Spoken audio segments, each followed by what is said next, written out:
It's always good to have you in town, brother. It's good to be here. Always. When you come back, I mean, how does it feel? Kind of like a Warriors welcome. Like I'm sure your family loves having you. All the friends and family that you have. Also, like the gyms that you can go to and cross train with. I have to assume it feels kind of like a family reunion. Yeah, well, funny enough, this time actually I am home for a family reunion. Part of the reason why I'm home. It's like one of the many, but yeah, I literally have a family reunion this time. But yeah, it's always, dude, it's so good every single time.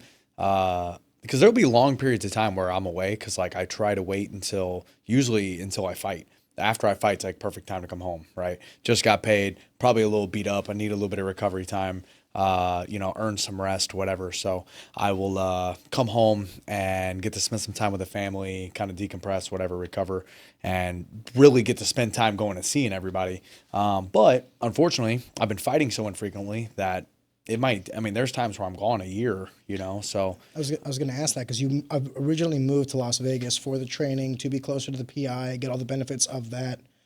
Does it feel like sometimes you might be out there too long? Not to me. Man, the deeper I get into my career and just life, the more obsessed I get with the work, the more I love it. I don't know if I love it. I think I do. I said love it, but man, there's a love-hate relationship with it sometimes, so, but yeah, you know what? Screw love and hate. I'm just obsessed. Like I just get more obsessed. That's what it is because even when I hate it, I'm like, oh, I love it, I think Nick Diaz had that famous quote. If it wasn't, I think it was like on Joe Rogan, like way back in the day. We're talking about like before Joe Rogan was like mainstream. I think Nick was like talking about how much like he hates MMA, but he loves it, and he loves it so much that he hates it. It was like this weird thing where he was trying to explain like, I love it so much that I'm doing it to the point to where I hate it, but because I love it so much, I can hate it and still do it. It was like, that's a good way. It to was put an it. interesting way of how Yeah. he was trying to explain it, and I might not be doing a good job of like. Well, and I think that's what I mean. To be all freaking goofy philosopher immediately, but Alan Watts has this amazing quote that's like, for every increase in consciousness, there's a price to be paid. One cannot be more susceptible to pleasure without being more susceptible to pain. And to me, that's just an explanation of the continuum of emotion, of like love and hate are not two opposite things. It's two sides of the same coin. It's two ends of the spectrum of the same emotion of passion, I guess. It's the beast of mortality. You have to have a peak, or you have to have a valley to appreciate a peak. Yeah, exactly. Yeah. So, it's just the duality of life, to give and take, push and pull, black and white, this or that, whatever. We like legit, as cliche as that is, it's unbelievably complex in my opinion, of just like, dude, like that sounds cute. Like, oh yeah, you got to understand pain to understand joy, but like, man, it gets really real. Like whenever pain gets really real, like, can you really appreciate the pain and the suffering when it's like severe, because you're like, man, it has to be this way in order for, like, I know that just because of this, I will get to at some point experience the joy equal to the reciprocal. So, anyways, Well, the only thing that I'll add to that when you say like the complexity, I actually don't think it's that complex, Evan.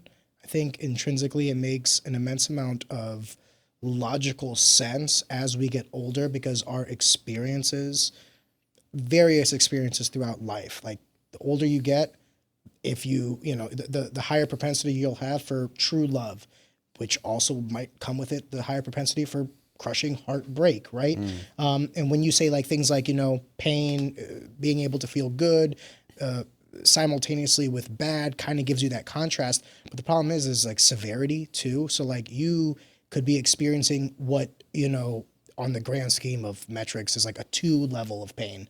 Because of your perspective, you might think of that as like an 8, right? Yeah. Like you've never had true pain, and then in comes like a truly debilitating injury, or maybe something happens in the family. Like, yeah, it's what do they call it? There's like the known unknown, and there's the unknown known, yeah. Right? So it's like that you have pain, but you don't know what pain you haven't had, or you don't know the pleasures you haven't had or will have. So it makes sense. And one of my favorite quotes is actually one of the most simple. That's ignorance is bliss. Yeah. And if ignorance is bliss, then the opposite must be true. And that's intelligence is a curse. Not a curse. I don't want to say a curse, but it comes with it a debilitating price. It was kind of goes off that conversation we were having on the phone where we were talking about like, you know, the various problems throughout the world and things like that. And I always have my ear to the news and what's happening. And I'll be honest with you, like I want to be learned more than anything, just to position myself in the market. But then you start going down rabbit holes, like why is this way? And then you're like, Jesus Christ, 40 years ago this happened. And then the dominoes. And then I have to try really hard not to like black pill myself, to be like optimistic for the future and to look at all these variables that are in constant strife with one another and still say, well, you know, tomorrow's gonna be better than today. It's I'm learning how to do it. There's an amazing Nietzsche quote that's like,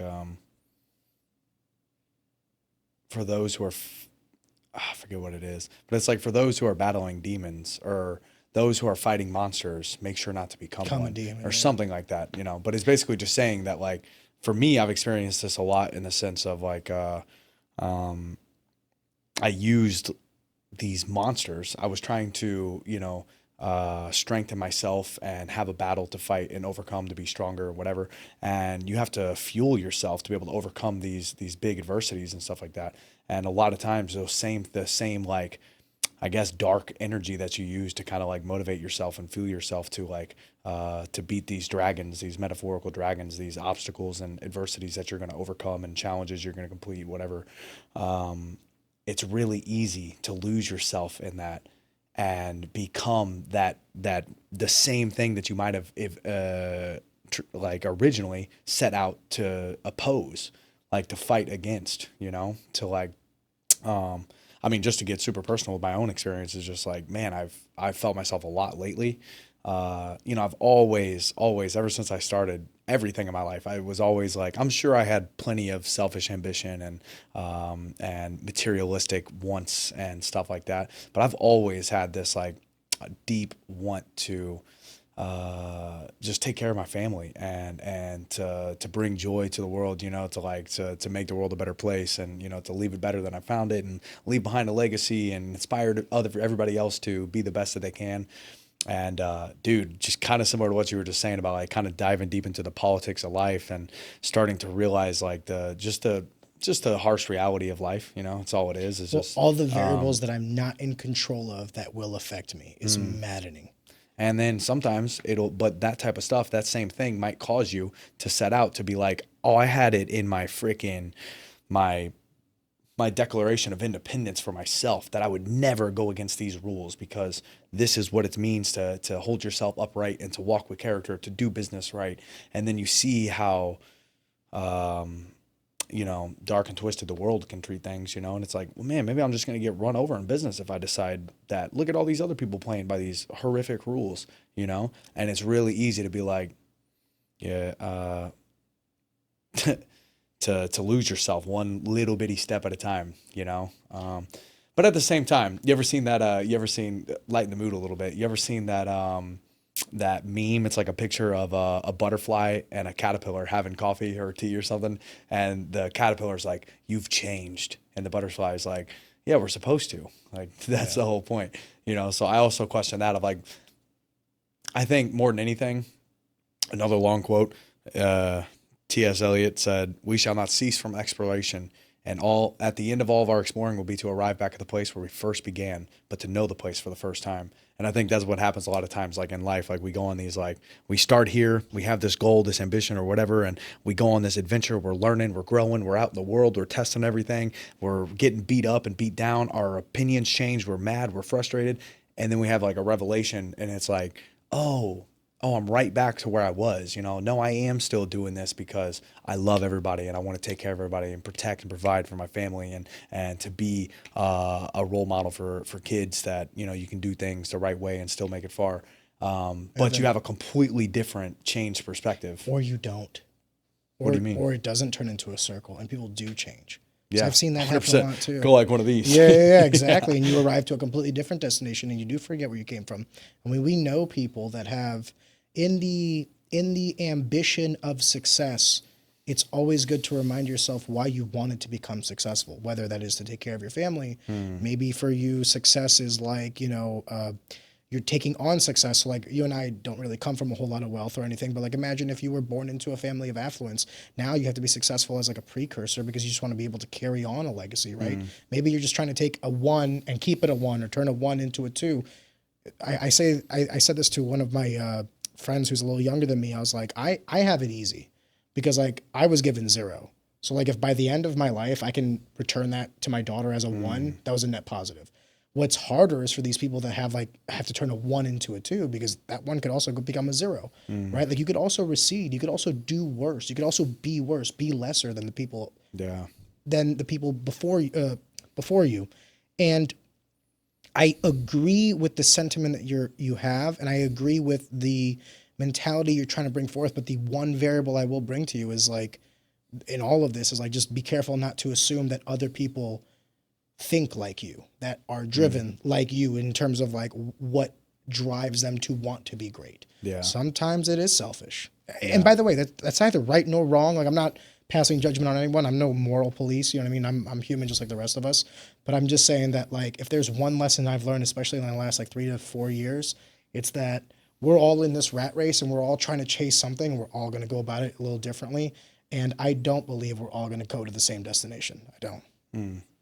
Like, ultimately, I don't know like who's like in eternity. No. I don't mean in the sense of like, eternal life or damnation. Okay. I mean more like, we both were fighters at one point, you know what I mean? And now my destination is completely different from what I thought 5 years ago. And what I would tell you is, maybe in 5 years from now, you do come full circle and you do arrive to the place where it all began, but with the true reverence and regard for what that place is. Or maybe you completely shift, dude. You instead of zig, you zag. Yeah. And then 5 years from now, we're talking about, you're a best-selling author, or you're some artist, or you decided to pick up an instrument. And that's, I mean, truthfully, that's not even really where I was going as far as like, I meant legitimately just like perspective-wise. Of course, like we go on these journeys in life and we end up in a different, location or arrive at a different destination than we originally set out to. And who knows, maybe it's even better than what we originally planned or whatever. But I was just thinking more so like legitimately just from like a point of view, a perspective. I heard Jim Carrey say one time, he was like, I hope everybody gets everything they ever dream of, so they can know that it was never about that. Something like that, And so I think that it's less so about like where we actually arrive physically in like a specific, destination, and more so of like where we arrive mentally and being able to view the world from like, and a one that I continually come back to is that there's this great country song is like, it says something about how we had it all when we didn't have much. He talks about like playing in the yard as a kid and like his parents were broke because, dad's coming home from work and the dog's barking or whatever. And I come back to that one a lot of like, oh, I can see how this pursuit, I end up like, watching people die from a distance because I'm so busy training and giving up some of the best years of, some of my family's life, whatever. And there's a sacrifice to be given. For sure, always. And anyways, I just continually come back to like, oh man, maybe I did have everything I actually wanted, but I had to go chase everything else to like see, That's an interesting perspective. I mean, to use your analogy about the caterpillar and the butterfly, I don't necessarily think that we like, I'll use myself as an example, just like the anecdotal, because that's what I know best. Like I've said this before on the podcast, I'll say it again. We were poor in money, but rich in love, right? And one of the variables that I have as a father now is like, how can I instill into my daughter the lessons that I've learned, even though she won't have my life to learn them, right? The love part, I feel, has to be a universal. Like, I want my daughter to feel as loved as I felt. But, like, how do I show that love? Do I show that love in the sense of buying things? maybe instead of buying like tangible items, I buy like jujitsu classes so she can experience that, or we pay for like trips to travel as a family, like who know, whatever that may take. I'm trying to navigate that myself, but I will be honest with you when I say like I wouldn't go back. Does that make sense? Like I talk to some people, especially nowadays, because things are in a trajectory that isn't necessarily the most fortunate. There's a lot of talk about like back in my day or back in the day, how things were simple and better, quote unquote, whatever better means. I don't feel that. Like I love where I'm at now, and I can acknowledge everything that's happened. You know what I mean? But I'm looking forward to the future, and I'm looking forward to, in 5 years from now, I won't be where I'm at today. Maybe physically we still live in St. Louis, Missouri, but like we'll be doing other things. We'll be on other paths. And one of the things that I've recently started to develop as a parent is like, okay, I know that what I got from my parents, and they did a damn good job. So I do want to, duplicate a lot of that same process. But going back to that topic of like, what did I not know I had because it was never afforded to me, it was never given to me, you know what I mean? There's an additional aspect to this of like all the stuff I don't know what my childhood could have been like if we had X resources or if we had X time or something like that. Like for instance, my parents didn't have money and I felt loved, but they were also working all the time. So like one of the things I want to do is like, I want to work, I want to generate income, but I don't really want to be working all the time. I want to be there for my daughter. And I'm sure you can kind of resonate with that because you are living in Las Vegas for, I want to say, what, 9-10 months out of the year? Would that be fair to say? I'm there pretty much 100% of the time. I just come home and visit for a week. So even more than 9 or 10 months. Do you ever get like, 11 months I asked this a little earlier, but do you get homesick? Like when you're out in Vegas, do you ever miss St. Louis? Or is the environment in Vegas so like robust with all the things that you want in the trajectory of your fight career that you actually don't necessarily, I don't want to say the word miss home because obviously you miss your family, but like, do you feel like you're in the right place? Yeah, definitely. I mean, I get the question. I get what you're saying about missing home. And I do. I actually enjoy like actually just like driving through town and like oh my Seeing gosh. if things have changed. Yeah. So or what hasn't. It is funny. There actually is. A lot of times I come back and like, oh shoot, that wasn't there. Cause like there'll be, freaking 6 months, 8 months, 10 months before I'm home. And I'm like, oh my gosh, that building wasn't there. Like look at Hillsboro going. So Popping off. Shout out Hillsboro. They put up a new gas station. I always miss my family. That's the thing. Like that's the only real thing I miss. And I've always told my family this too, is just like home is wherever they are. I don't care if if they move to California is home now. It's like what I would think of as home is like being in the same house as my family, whether it's on the East Coast, the West Coast, middle of Missouri, or whatever. So, I miss them all the time. Thank God for FaceTime, phone calls, and stuff like that. But I'm sure your schedule's packed when you are in town. Yeah, that's 'Cause everyone wants some of your time, including us. Thank you for being on here. No, of course, dude. And this is what sucks is, I mean, it's the same issue everybody has. Wish there was more time in a day. This is not some special me problem. This is just a universal problem of like wanting to do so much. Like it's awesome. It's amazing too to have so many people that I want to see that are wanting to see me as well. Yeah, that it's like it's a blessing to be overwhelmed by a schedule full of like trying to see everybody you love. So God bless, dude. Yeah, so that's really cool. But definitely always miss that. It does feel. And again, that maybe I'm just a psychopath or obsessed, whatever. But dude, I love working, man. I cannot wait, dude. As soon as my feet hit the floor, I'm like, I can't wait to get after it today. When you say working, you mean like training for just getting better, dude. Yeah. I don't even care what it is. Like, progress. Yeah, like I heard Huberman say one time, he was like, his definition of addiction is the progressive narrowing of things that bring you pleasure.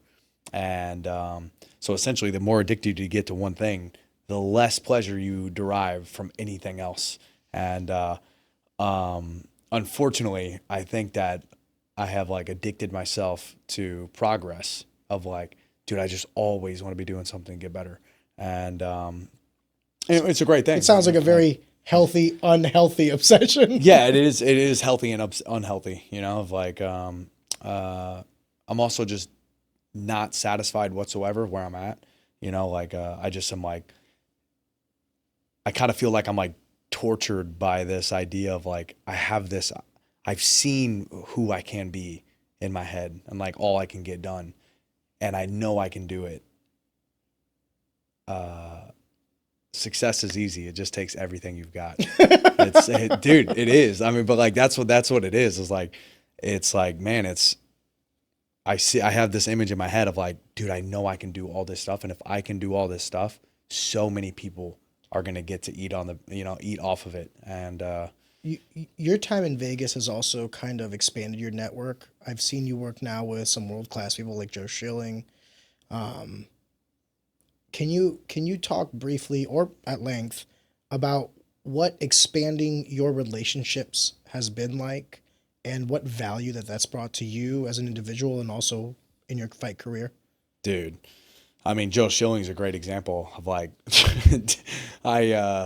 it's so funny. You don't know what you don't know, you know? And I'm like, bro, I've been throwing punches for 15 years. Like, how would I not know how to throw a punch?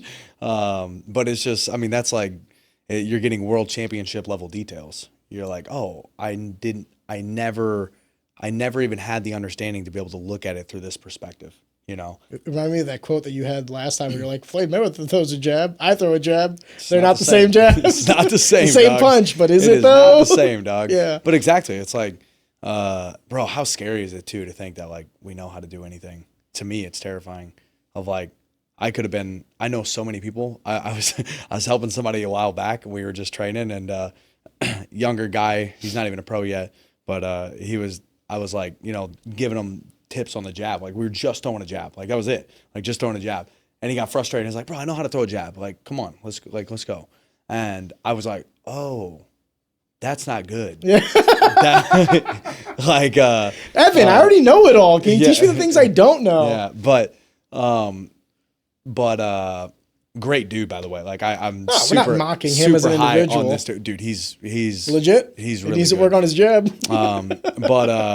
But it's just it's just the mindset though that legitimately scares me, because I'm like, how many times have I been sure about something? I was confident that I knew this thing, and it turns out I wasn't done learning about it. And how many things like that are, you know, my perspective clouding to think that like, I don't need to learn anymore. And you know, you end up stop learning and stop progressing because you think you already know something. But anyways, what do you think you've mastered? Nothing. Okay. I think I've, for the most part, mastered effort. If I had to choose any one thing, I would say effort is like, I'm really good at trying. So, but other than that, not even anything, not close. But again, that might be paradoxical because I don't think we can truly master anything. Learning never ends. Get close. But anyways, so learning from Joe Schilling. Yeah, the evolving of the network to get back on track. It's amazing, dude. It's awesome just to you know, shout out to Joe and my jiu-jitsu coach Jason. They're legitimately two of the very best coaches I've ever had. You know, as long as they'll rock with me for forever, bro. I mean, that's like my two coaches that I'm like. How did you meet them? Through the PI? Yep. Yeah. So Joe, basically I got hooked up from a friend of a friend, was pretty much like, yo, you should, you know, do a pad work session with my boy Evan. He's out in Vegas, and Joe was cool enough to do it. And, you know, I thought it was going to be like a one-time thing, and it was like freaking super sick to just get to do a pad session with Joe Schilling. And anyways, he was like, bro, I live out here. If you want to, you know, do this again, let me know. And I was like, dude, I would love to, you know. So we trained again the next day, and then I was sparring the day after that, and I was like, hey, if you want to come watch me spar, like, you know, feel free to pop into the PI. And it just never stopped, you know. Every single day we just like continued on. And unfortunately, we've only had one fight together. I had the Gage Young fight, that was it. And then I was getting ready to fight Tom Nolan, blew out my ankle, took 4 months to get better. I've been ready since February, never got a fight. And then I recently just hurt my neck. I was really close to confirming a fight. And I had to tell my manager, just like, bro, we got to chill for a second, because I was having really bad nerve damage down my left side of my arm and my pec. My pec completely shut off for almost 2 months. I was in the middle of doing a push-up and my arm kind of collapsed, and I was like, oh, that was weird. And I went to go do dumbbell bench press, and it was single arm, so I did it on the right side, easy, and then left side, I was like, and I was like, dude, what the hell is going on? I shouldn't be laughing. No, dude, I was laughing. Well, after I on the settled down. outside, on the inside. Yeah, I was like really concerned, but I was like, bro, this is weird. I've never had this happen in my life, and like my chest was just like limp. So, anyways, Did you ever get it looked at? Like, what was the? Oh yeah. I mean, it was just nerve damage. I was just having really bad. I had hurt my trap. I got choked, and it wasn't a big deal. I hurt my trap, and I was dead set, bro. I was like, bro, I don't care if I fight with no arm. I'm going to fight in August. Because, dude, I mean, it had been well over a year already, and I was like, dude, I have to fight. I have to fight. And I hurt my neck, and I was like, bro, I don't care. I have to fight. I'm going to keep training. And still didn't have a fight, but I was like, dude, I don't care what they say. They're going to give me a fight. Anyways, 2 months, about 2 months in, or actually not even, it was like a month in, after I hurt my neck and I just kept training, it just got to the point where it was debilitating. Like, I literally couldn't lift my head off my pillow in the morning. Like, I was like scooping under my head to like sit myself up. Then I was getting like really bad, nerve damage. I was spazzing like all over my left pec, shoulder, lat, trap. So it becomes so difficult to also like ask someone to compete at that high level for so consecutive at a time. Would you say that training for the fight is more costly on the body than the actual fight itself? Yeah, most of the time. Scary how many part times is, have you hurt yourself from a fight versus training? No, you're right. That's a really good point. Then, yeah, almost every time. I always have stitches or cuts are one thing. Yeah. I'm talking about like outside of actual lacerations. injuries. Yeah. I've broke my hand in a fight. Really? Which one? My third pro fight. Shoot, I forget the guy's name. Shout out that guy. Yeah, sorry, buddy. Sorry, bro. It was fun. Yeah, no, yeah. Sorry about that. But I'm sure he's a great guy. And dude, he's like probably a fantastic dude. I don't even remember. My bad, buddy. No, I almost said Orwell, not George. Anybody can get on Typology. They'll whatever. Go look at my third pro fight. I broke my hand in my fight in a fight. Other than that, though, dude, I've had a really bad cut. Always my feet and my ankles, my legs are banged up from kicking. Like, it's like sucks to walk for a couple weeks, a week or two. And you mean when you say kicking, you're hitting the other person? Most of the time, yeah. I did have my calf really badly messed up. I have a hole in the front of my shin. You ever seen this? Oh my God. Can you see that? That's a detachment of tissue, dude. Yeah. Was that from your last fight? No, that's from my third UFC fight. Jesus. You were kicking or they kicked you? They kicked me. And dude, I was turning my leg out and I thought I was checking it. And I felt him hit my shin. I was like, oh, he's going to stop doing that. No. Bro, he just, dude, I was so mad. I was like, dude, I would blast him too a lot of times. As soon as he would throw it, bow. I was like, no, dude, he's done. He's going to stop throwing this. Hold my beer. Bro, he would just high guard and just, yeah, dude. He was like, you might have won the fight, but bro, I put a hole in your leg. That leg's trashed for life. But yeah, now I have a chunk of meat just on, slab of meat that's Looks just cool. disappeared. Looks cool. Gives a little bit of extra definition to the tibialis muscle. So, you're always in the gym trying to get them tibs on. Shut the fuck up. Shout out to UFC PI doing all these freaking tib raises. You have like a bunch of resources there, right? For like recovery. I know that they have like the diet and everything like that. So how does that work? Because I don't really know. Like, do you just get like food for free, recovery for free, like everything for free? Is that how that works? Yeah, I mean, pretty much. Holla. Yeah, no, the least they could do. Yeah. No, we get essentially 2 free meals a day. We can order meals through their kitchen. 2 free meals a day, and then for the fatties back there, how big we talking meal? Like it's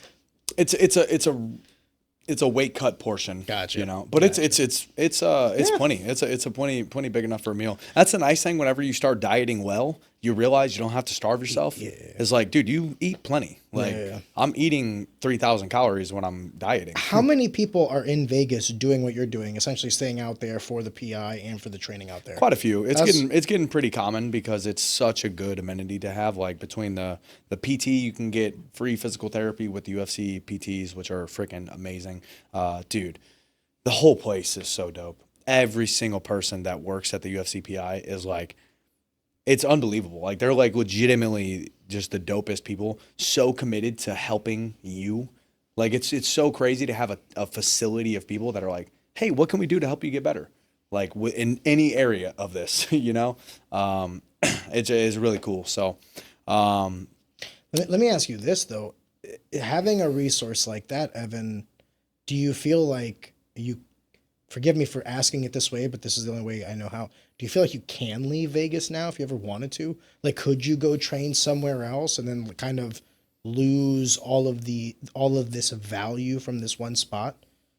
I personally could. Yeah. I think that you definitely get tremendous value from the UFC, from the UFC PI, but your training's A1. Like, the quality of work that you're getting. I just so happen to get my favorite training in the world while I'm there with Joe Schilling and Jason Manley. So it works out perfectly. Nice. If Joe and Jason move somewhere, I'd be like, love you, PI, but like, that's way more important, you know? So Got you. If you were to put that, just for my last question, last on this, if you were to put like on a pie chart, how important it is, the percentage of like your training versus these amenities, the food, the PT, the everything else, what percentage are we talking about? Like 99% and 1%, or like 60-40? 90-10. Okay, so vastly. Yeah. I mean, So it's the cherry on just top. because it is, yeah. And it's a nice cherry on top. Like, it's a freaking, you might get like double cherried up or something,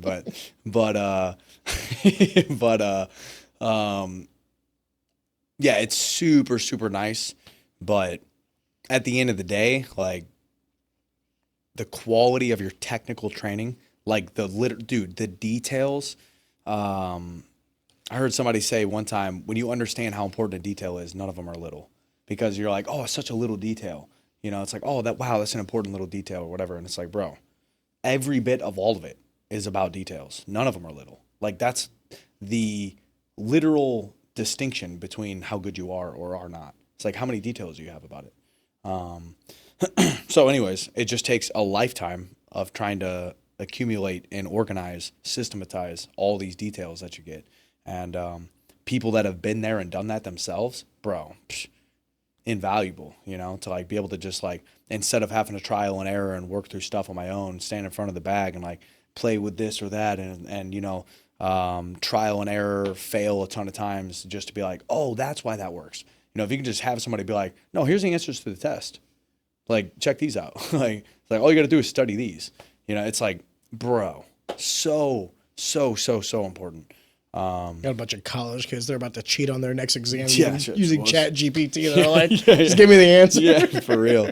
Yeah, with that being said, of course, there's a gigantic advantage or importance to be willing to learn for yourself, to like not just be able to have everything handed to you, even if you have to work hard to understand the details, but like the ability to like problem solve and figure stuff out on your own, not have somebody solve it for you. That way, when you do arrive at a situation where you don't have the answer and you don't have somebody to hand you the answer, you have all of the abilities to be able to problem solve, work yourself through that puzzle, and be able to come up with a proper answer is like crazy important. And that's one of the things that I believe right now is helping me gigantically.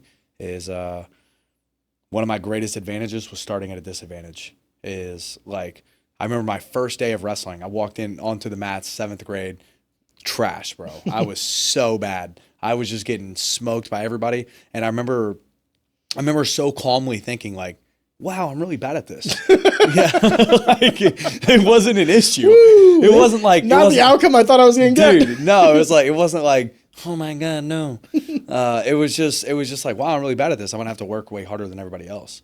And I was like, no problem. I'll just work way harder than everybody else, you know? And anyways, now I feel like because I started at a disadvantage and had to learn so much on my own of like figure stuff out because I wasn't good. I wasn't talented. I wasn't, naturally gifted, whatever. If I had a natural gift, it was hard work. It was just like that mentality of like, oh, it's okay. I'll just work every hour of the day that I can. I just got to find a way to constantly be doing more than everybody else. And even that has evolved tremendously. It all, I thought I was doing everything I could when I would just go to the gym and train hard for 2 hours a day, like that was everything I got, and, but then I figure out, oh, you should probably be, making sure you meal prep and like eat all the right food to improve your recovery and time the timing of your carbs. That way you're, peak performance in your training, and then make sure you're not on your phone too late because now you're freaking messing up your circadian rhythm. You're going to mess up your sleep. And, so it's like, there's just like this, you don't know what you don't know. And my idea of what hard work and effort was, I've always tried to give my best. But that has expanded over time too. I'd make the argument that for the majority of people, it's actually not the unknown. It's discipline. They know that they're supposed to get 8 hours of sleep. They know what kind of foods that they're supposed to eat. At this point in time, if this was like 10 years ago, I think ignorance is still kind of like an excuse. Like, hey, we just didn't know. I'd give you that. At this point in time, bro, if you don't know what foods you can eat, you can YouTube it. If you don't know how much, macros and what you need to be eating as a part of your diet for what you're training. I mean, you can Chat GPT have this shit. Ignorance at this point in time is honestly a choice. Mm-hmm. So it's no longer like we did not know. It's that we did not execute. Yeah. And now the difference is we didn't bother to know, because you really might not know. Yeah. But you have the ability I would still make the argument that if you're around people that, okay, you're correct that you might not necessarily have that drive to go figure things out. However, not everybody is like that, and you will still, like, through osmosis, through being around other people, they will know, and they'll pin out, and they'll, hey, Evan, what are you doing? Like, that's not good. Like, someone will kind of intervene at some point in time. I hope. I'm not saying with certainty, but I would say that the chances of you messing up because of ignorance versus discipline is, lesser now than it was 10 years ago, than it was 5 years ago. Yeah. Ignorance is becoming less and less of a factor. Now it's just discipline. You know what foods you need to eat. You know what time you need to go to sleep. You know how to properly train, because the training is getting better, recovery is getting better, technology is getting better, medicine's getting better. Everything's better. So, and I would even argue that our discipline continues to get worse because of convenience. Everything's so convenient now that as a society, yes. As individuals, no. So, like, for the people that want to be discipline gets easier and easier. Yeah, I would make the argument that the people that go to the PI in Vegas, I don't think they're getting lazier. You know what I mean? Yeah. I don't think that they're becoming that they're victims of not being disciplined. Let me put it to you that way. Now, if you want to talk about the greater society as a whole, I'm here for that. That's what I kind of with you. Was just like, convenience breeds. What do they call it? Convenience breeds not laziness, but sloth. And sloth is one of the 7 deadly sins. Yeah. So it's like when everything's handed to you, and I don't have to go out to eat anymore. I can just get Uber Eats delivered to my house, and I mean. Well, and then it's just like there's constantly a battle between. The way I like to think about it is the battle between our flesh and our spirit. But even from like a non-biblical standpoint, from like a secular standpoint, there's this battle between. I've heard psychologists phrase it as like your higher self and your lower self. Your higher self wanting what's best for you long term, the ability to delay gratification, to ignore the momentary temptations that are going to bring you temporary pleasure but have repercussions on the back end, versus the other end, versus your lower self being like, I want what makes me feel immediately good. Tomorrow be damned. Exactly, right? It's like I'll trade tomorrow for right now. I find that becomes maybe this is like where I start to sound like a douche, but I'm like,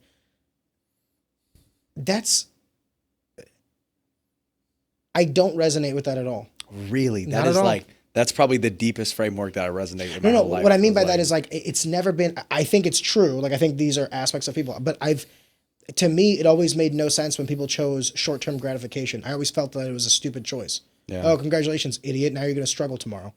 Yeah, but does that make sense? Like, yeah, but I think it's easier to delay gratification because it's an exponentially greater joy afterwards. When you really I can have a 1 today or a 5 a year from now. I'll choose the 5 10 times out of 10. Yeah. Done. Yeah. Do you want $1 now or 100 in a month? Yeah. You know, it's like, oh, I'll just wait. Yeah, I'll just wait. Yeah. So but with that being said, with the convenience, with our society being so, I don't think they're connected. Not even a little bit. Not even a little bit. Get out of here. No, I would make the argument that convenience actually amplifies me because I don't have to spend time cooking. I don't have to spend time doing a bunch of whole shit I don't want to do. I disagree with that. Well, no. You're right in some way for sure. In the sense, but dude, there's so much. Maybe I'm just a nut with like the food and stuff, but like, well, bro, I feel like I can't eat. I almost do you eat what the PI gives anywhere. You? For the most part. Okay, yeah. then.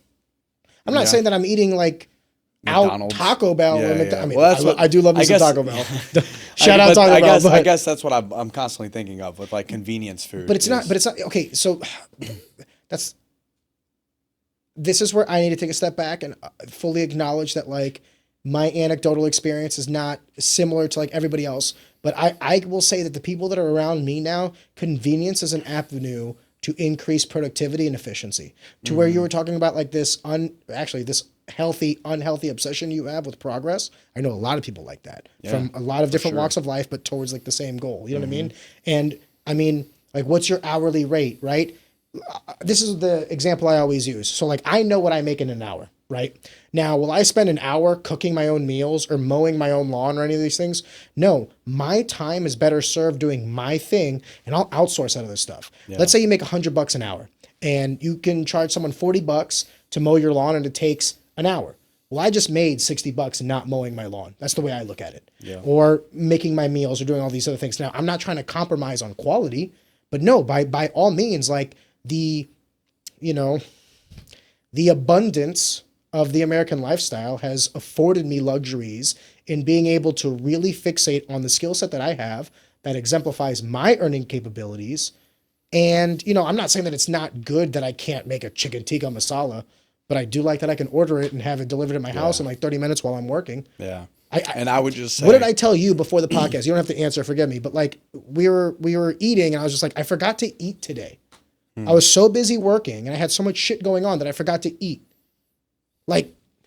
So if I didn't have some of these convenience options, I just wouldn't have eaten today. Yeah. Does that make sense? Like, yeah, I don't consider it like making me lazy or anything. Yeah. And I would almost think of it as like delegation of tasks. Like, oh, I'm just going to delegate. I'm going to outsource this. Yeah, I'm going to outsource it. And I guess I think there's like at least I personally put like a negative connotation on like convenience, of like, I know I should go home and cook because that's going to be the way healthier option, but I'll just slide through the drive-thru. Okay, in that case, eat like shit and don't sleep well because that's a convenience. It's making you more efficient, which means you don't have to work as hard. Yeah. And that's what I guess a lot of times it is. That's the battle I was talking about is the inability to delay gratification of like, I know I should do something else because it's the more correct option, but I just don't really feel like doing it. So I'm going to choose the momentary. I'm going to lose. I'm going to forfeit this fight and succumb to like momentary pleasure. Do you think that was like, do you think you feel this way now because of that aha moment you had about recovery when you were thinking about like, oh, I'll just fight and it doesn't matter if I fight with one arm and then. No, I mean, I've always, not always, but, I've kind of always thought a lot about just like sacrifice. I guess that's all it is. It's just sacrifice. It's like no. I'm willing to sacrifice the $1 now so I can have the 100 in a month or whatever. Just to use the analogy I used earlier, but I've always just looked at like the long-term goal. I guess is just like kind of like been able to zoom out and seen past just right here, right now, which I guess is probably kind of opposite of like a lot of practices tell you, be right here where your feet are, but again, all of life, it's all paradoxical. Well, the thing I hate is like all quotes can kind of seem like they're intelligent because you could be like, live in the now. Yeah. Okay, sure. Plan for the future. Okay, sure. Delay gratification. Okay. But enjoy the moment. Yeah. You're like, you've only got today. Yeah. What do you want me to do? Like, if I got to live in the now and tomorrow's not guaranteed, well, then fuck it. Yeah. Let's put it all on black. Let's have a good night. Bro. Wait, I woke up the next day. Well, I should really plan for the future. The truth of the matter is like, I always say, this is one of my favorite quotes. Life is short and it is also the longest thing you'll ever do. You know what I mean? So it's like, yeah, life is short. It's going to fly fucking by. Simultaneously, it is quite literally the longest thing I'll ever do. Only yeah. amount of time that you truly will ever understand. So I always say is like, I try to be as present as possible. I don't delay all gratifications. You know what I mean? I do sometimes choose the cheeseburger over the healthy meal because I'm like, fuck it, let's enjoy, you know? Yeah. But I always say, like, in the grand scheme of things, I always plan as if I'm going to live to 120. And if I don't, that's fine. But the goal was to be there. Yeah. And then this is why I go to having kids and like getting married and all that other stuff, is because like if I was single and I had no kids, I would feel like if at any moment my life was robbed from me, then all of this effort was made for nothing. Because one of the variables that we didn't say when we said, you know, would you take $1 today or 100 in a month? It's like, well, what if you only live for 15 days and you didn't get either? You could have had that $1 and gotten a snow cone or whatever the fuck, but you didn't because you were thinking about 100, but you never got to that point. And that's kind of sad, right? It's not guaranteed, but it doesn't diminish the value of that thought. And I feel like the reason why it's so easy for me to constantly just like delay my own gratification is because I get gratified in other ways now that don't require any of these variables. And also, in the event of my untimely demise, this effort is no longer just for me. It is also for my wife, my children, the people that will, the people that will inevitably benefit from my demise. Like, I don't want to say it like that because like, that sounds kind of dark, but like what I mean by that is like on the day that I die, you know, there's a lot of wealth that'll transfer hands. Let's put it that way. You know what I mean? So, and then by the way, if it doesn't happen today, it happens 10 years from now, even more wealth, 20 years from now. I want the day that I die to be like bittersweet. Yeah. Like everyone's so sad because they liked me, hopefully. But also like, holy shit, Dad, thanks. Yeah. We're good to go now. You know, so it's like, I don't know. I think that the status should always be, or your North Star should always be tomorrow over today. But I can also acknowledge that we're all human and everybody's flawed. Well, and I don't judge. And I personally, I really don't think, I used to always think it was like one or the other. Like, and I guess in some ways it is, but like you were saying, it doesn't have to be, just for the food example, I use the food example a lot. Well, no, I mean, I think it's like a really easily tangible, you know, example of like eating the plain chicken breast, which doesn't have to be plain. It could be freaking banging if you cook it right. Unless you throw on some Stein Bros hot sauce. Have you ever had Stein Bros hot sauce? No, I actually haven't. Amazing. If you're having some white rice and you know, just some chicken breast. That is my go-to. I'll go rice and chicken and throw some hot sauce on there. So I'll have to get some Stein Bros. Stein Bros. All right. Shout out Stein Bros. Like how I did that? Yeah, I did. I did like it. We just talked about this beforehand. Naturally integrating. Can't skip that one. Right. Everybody just got that one. Anyways, yeah, just the food example is like an easy illustration of like, I'll choose the chicken breast over the Oreo, right? But it's actually not hard for me to choose the chicken breast now over the Oreo, because I genuinely enjoy it, because I know the reward I get for doing that. So to me, I actually almost feel worse whenever I would like eat the Oreo, for example. You know, for one, I physically feel worse. Like I legitimately feel that, you know. For two, I'm like, that probably wasn't worth it. So anyways, you know. That's usually the case for people that are very aware of their circumstances, that the delaying gratification is, I don't even know if that's the right way to describe it. It's more of like understanding what it is that you truly like. Yeah. What you want. Yeah. Not giving up what you want now for what you want most. Yeah, exactly. Yeah. It's like, I that's okay. I would rather, there's always going to be sacrifice. You're never, there's no solutions. There's only trade-offs, right? So like, so whether it's the chicken and the Oreo, right? The chicken breast and the Oreo, like, it becomes easy to make that trade-off. Yeah, but that's a simple one, man. Let's go for like a more complex one. No, let's do it. Do it. All right, let me hit you with a hypothetical. The boys are calling you out. Hey, man, there's some girls, a lot of dimes. It's just one night out, Evan. You don't have a fight for 3 more months. Come out, have a cigar, have a whiskey. Fuck it. What are you doing? I mean, I guess you're gonna have one night out. Yeah, that was gonna say the circumstance totally change. You know, depends. What has changed in that circumstance? It's not an Oreo anymore, huh? But no. But like for real, just Yeah, you know, it just Evan's like, fuck you, dude. yeah, you know what, dude, you just fucking stumped me, dude. Because I see on your social media, I will say that you've expanded your palette as you've gotten older.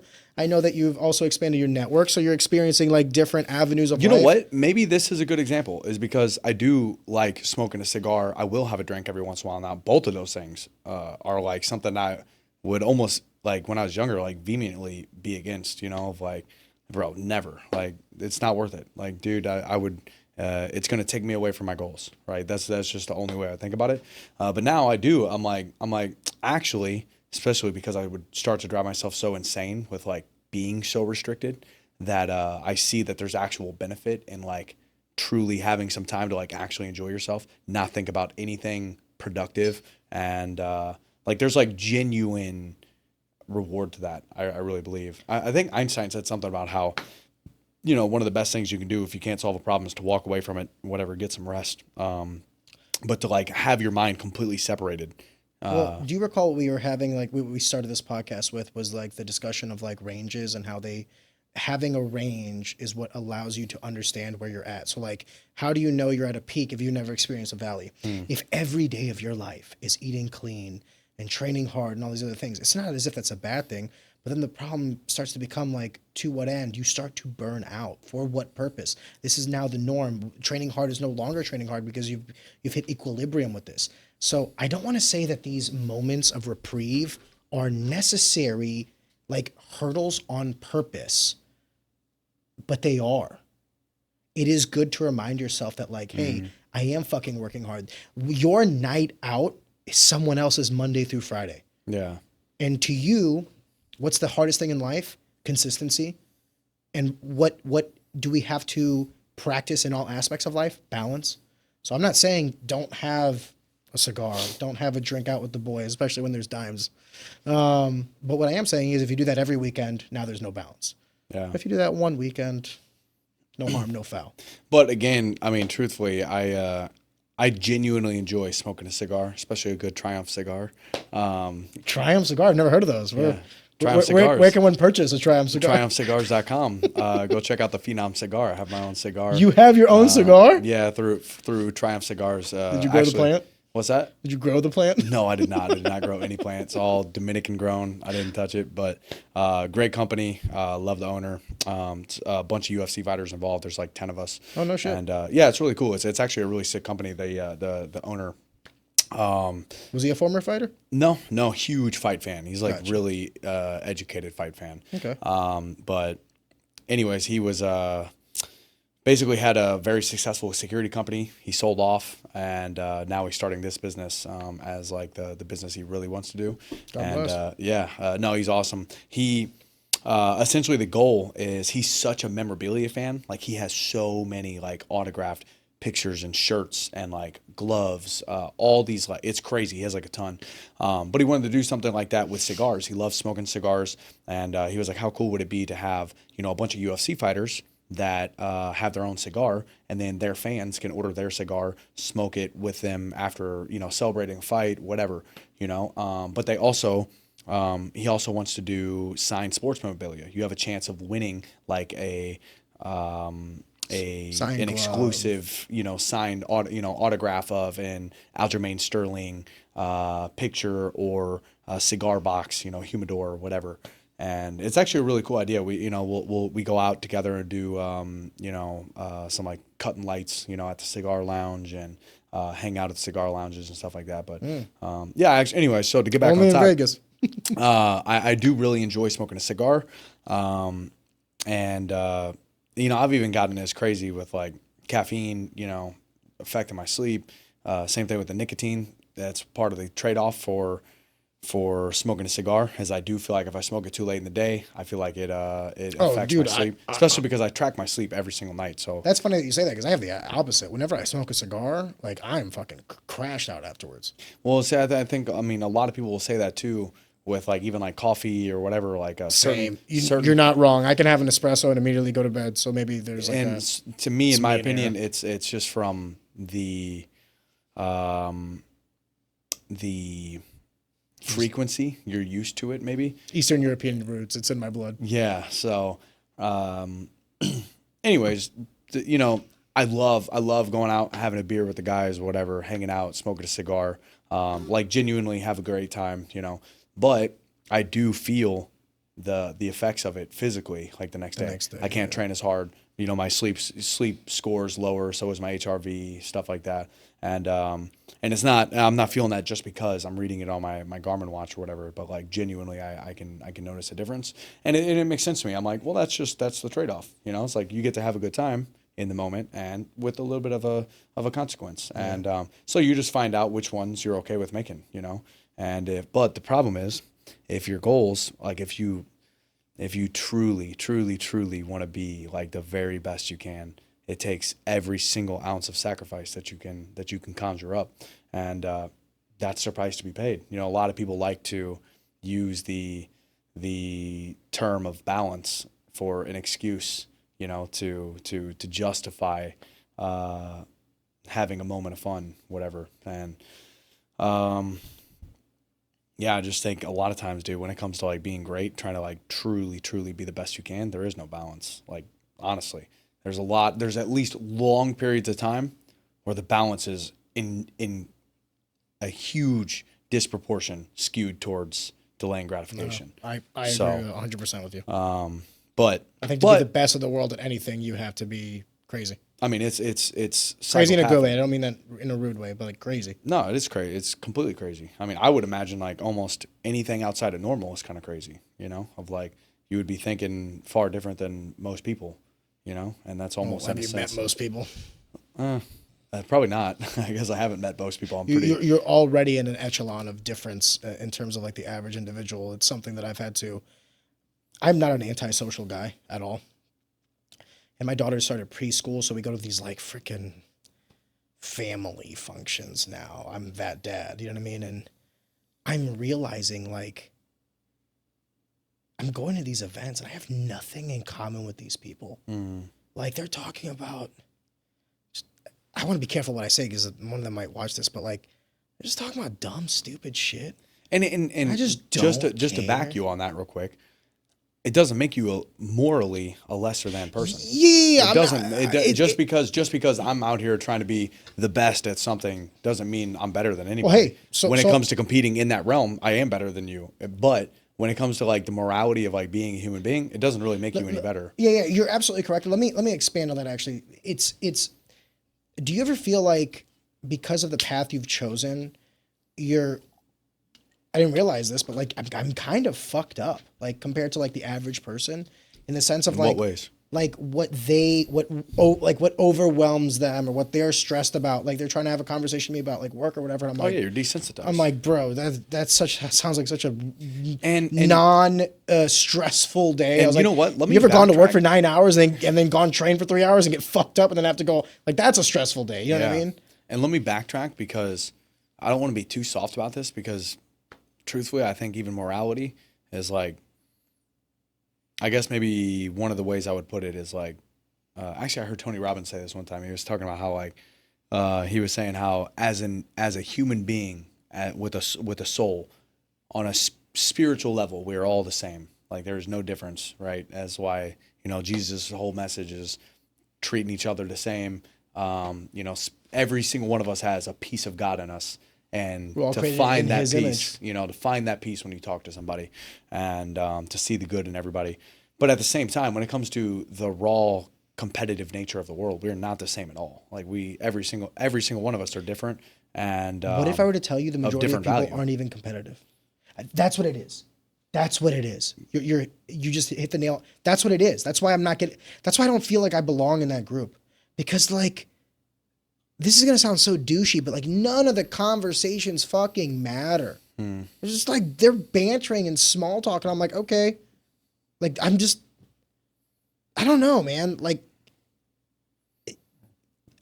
what is the purpose of this? Does that make sense? Like, what are we going to do from this? Well, let me ask you, let me play devil's advocate sure. and push back against you. What does it matter with trying to be better? At the end of the day, we're going to die. We're probably going to waste too much time. Yeah, but then it goes back to I'll respond to that. And you know what you were saying earlier about like how when you delay that short-term gratification for that long-term gain, you start to develop that lifestyle and it actually feels better to delay the short-term gratification. That's how I feel. Like, I agree with you. To me, I was just playing devil's yeah, advocate. forgive me. To me, it's like I'm not good at small talk because I don't want to talk. Yeah. If it's not, which is funny because I have a podcast, but I would also make the argument that like You want to talk about meaningful things, things that are meaningful. How many times have I had a podcast where we're just like talking about dumb shit? You know what I mean? Usually, dude, I've had like grown men cry on here. I've had people, you know, dig in deep and tell me things that like I've had people tell me like guests' wives or their husbands be like, I've never heard that from my significant other. How'd you know what I mean? So it's like, to my point is like, I'm not good. Like, don't call me. If you just want to hang out in the backyard and have a beer, I'm not your guy. I'll be honest with you. I struggle with that really bad. Dude, I can't do it. I'm so bad at it. I've gotten really bad about like. My wife was giving me shit. My wife's like, out. you want to talk to some of these people? I was like, about what? Yeah. Who are these people? Like half of them look like. You know what's sad? Forgive me, guys. I'm sure you're all pleasant people. Let me try to salvage this and make us not look like pieces of shit. Please try. But and maybe this just makes me look even worse. But no, man, for real. Like I kind of gave like a little bit of an honest depiction of like a little bit of my journey earlier of like started out when I was young, you know, like I had this dream on my heart since I was like 6 years old, you know, so I like legitimately had like a child's eye point of view of like what I was going to do with my life and like my future. I was going to be the greatest, you know, UFC fighter and whatever, you know, but it was always with like hopes of like doing great things in the world. Like, man, I'm going to be, you know, I realize now what I did was I always held on to like the highest piece of truth that I could of trying to be whatever I thought was like truly going to push me to be my best, to get the most out of life and to help other people get the best out of the, you know, the most out of their lives. And because of that, I had so much love for everybody. It's like, oh man, I just got, you know, like I just wanted to help everybody. I believe that greatness is in all of us, and it's upon us to unbury it, you know, through trials and tribulations that are going to refine us. It's going to mold us into the great person that we have waiting within us, you know. And I wanted to help everybody else do the same thing, and I had so much love for everybody. And then you just get to the point where you realize, like, dude, I'm taking so much time away from the people that I love the most. Like, I struggle with this right now. Every time I come home, I'm trying to see so many people because I love so many people. I have so much love for so many people, and I love that. I still genuinely do. Like I genuinely have so much love for everybody. But now I'm starting to realize I'm like, oh, dude, maybe you had a interpretation of the right way to love, or like what, you know, because like how much do my actions say that I love my family more than anybody whenever I put them on the back burner all the time when I come home, when they're probably the ones I want to see me the most. And I spend the least amount of time with them, you know, because I'm all day long running out, you know, getting to work out with this guy, having breakfast with this family, meeting up with them, you know, going to do a podcast. And then I'm like, I'll catch you for 10 minutes whenever I get home, you know, mom and dad, you know. So anyways, I'm starting to realize that like I can have love for you. The dads that you don't, you know, relate with in a group, whatever. I'm kind to him. I'm respectful. Dude, I want nothing more than for you to have a great life with your kids and everything else. I just can't be involved in it in any way. Like it doesn't mean that I don't like you. I just like don't even really care to have, you know, small talk conversation. Let me add one more thing to that. Did that make sense? Yes, yeah. But let me expand on it too, because I think you're missing one more variable that I think you're going to agree with me on. You have such limited time that the things that you do dedicate your time to, you need to see the value in.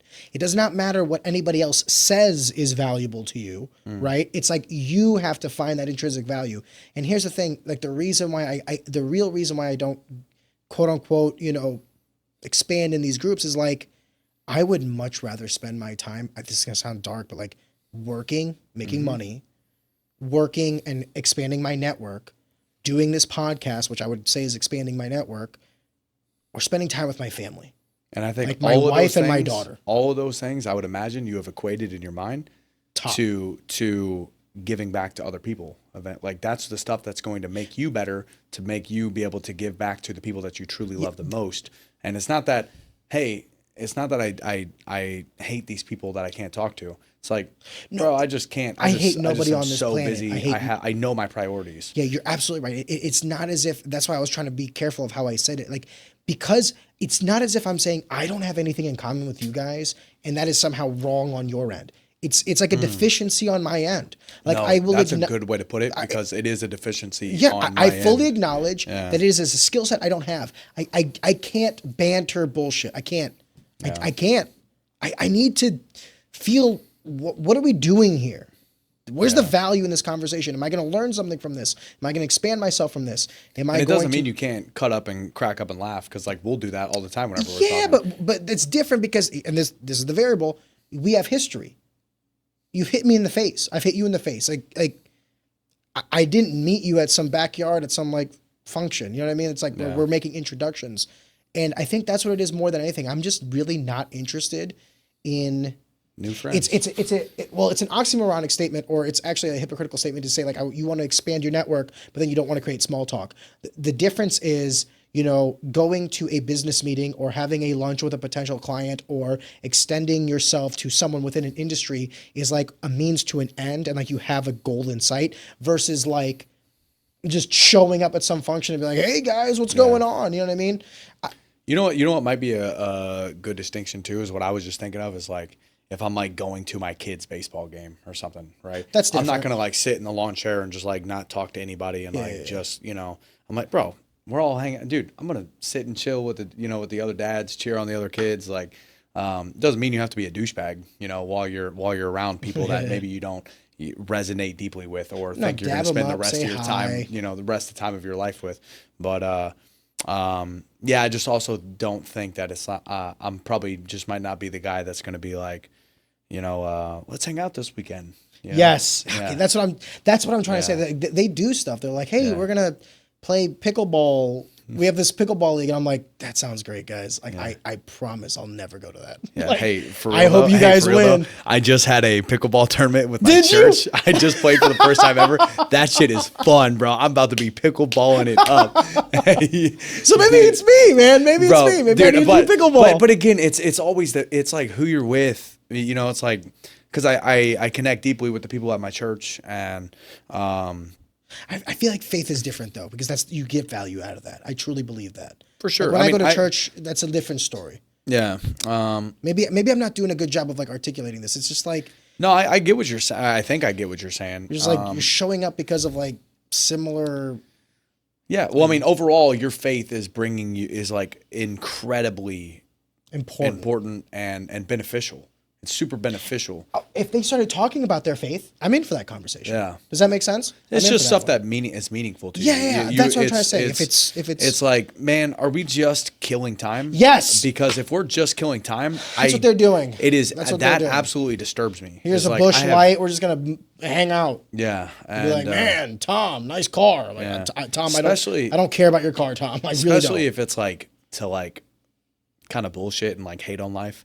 Man, friggin'. Oh, negative. Yeah, just like, I'm like, oh man, I ain't got no time for that. Yeah. So, I want to be talking about, if we talking about problems, we better also be talking about solutions. Yeah. Can I ask, speaking of solutions, you were talking about how like you have had a long delay, since the last fight, close to a year, if not a year.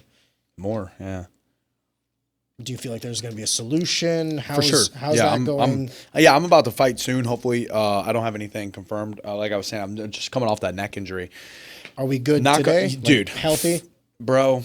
Feeling good? Better than I felt in years. Okay. And it's because I crashed out and was just like, the first crash I'd ever had in my life, bro. I like legit. But I was like, bro, I'm not touching the fucking mats for 2 months. At least until my next go, like until I think my body is good, like I can't keep falling apart. It's the biggest holdup in my career is because I fucking David Goggins myself. I was the type of dude that was like burn the boats, dude, 100%. Like, and every day I practice and to a gigantic detriment because for one, I'm wrecking my body.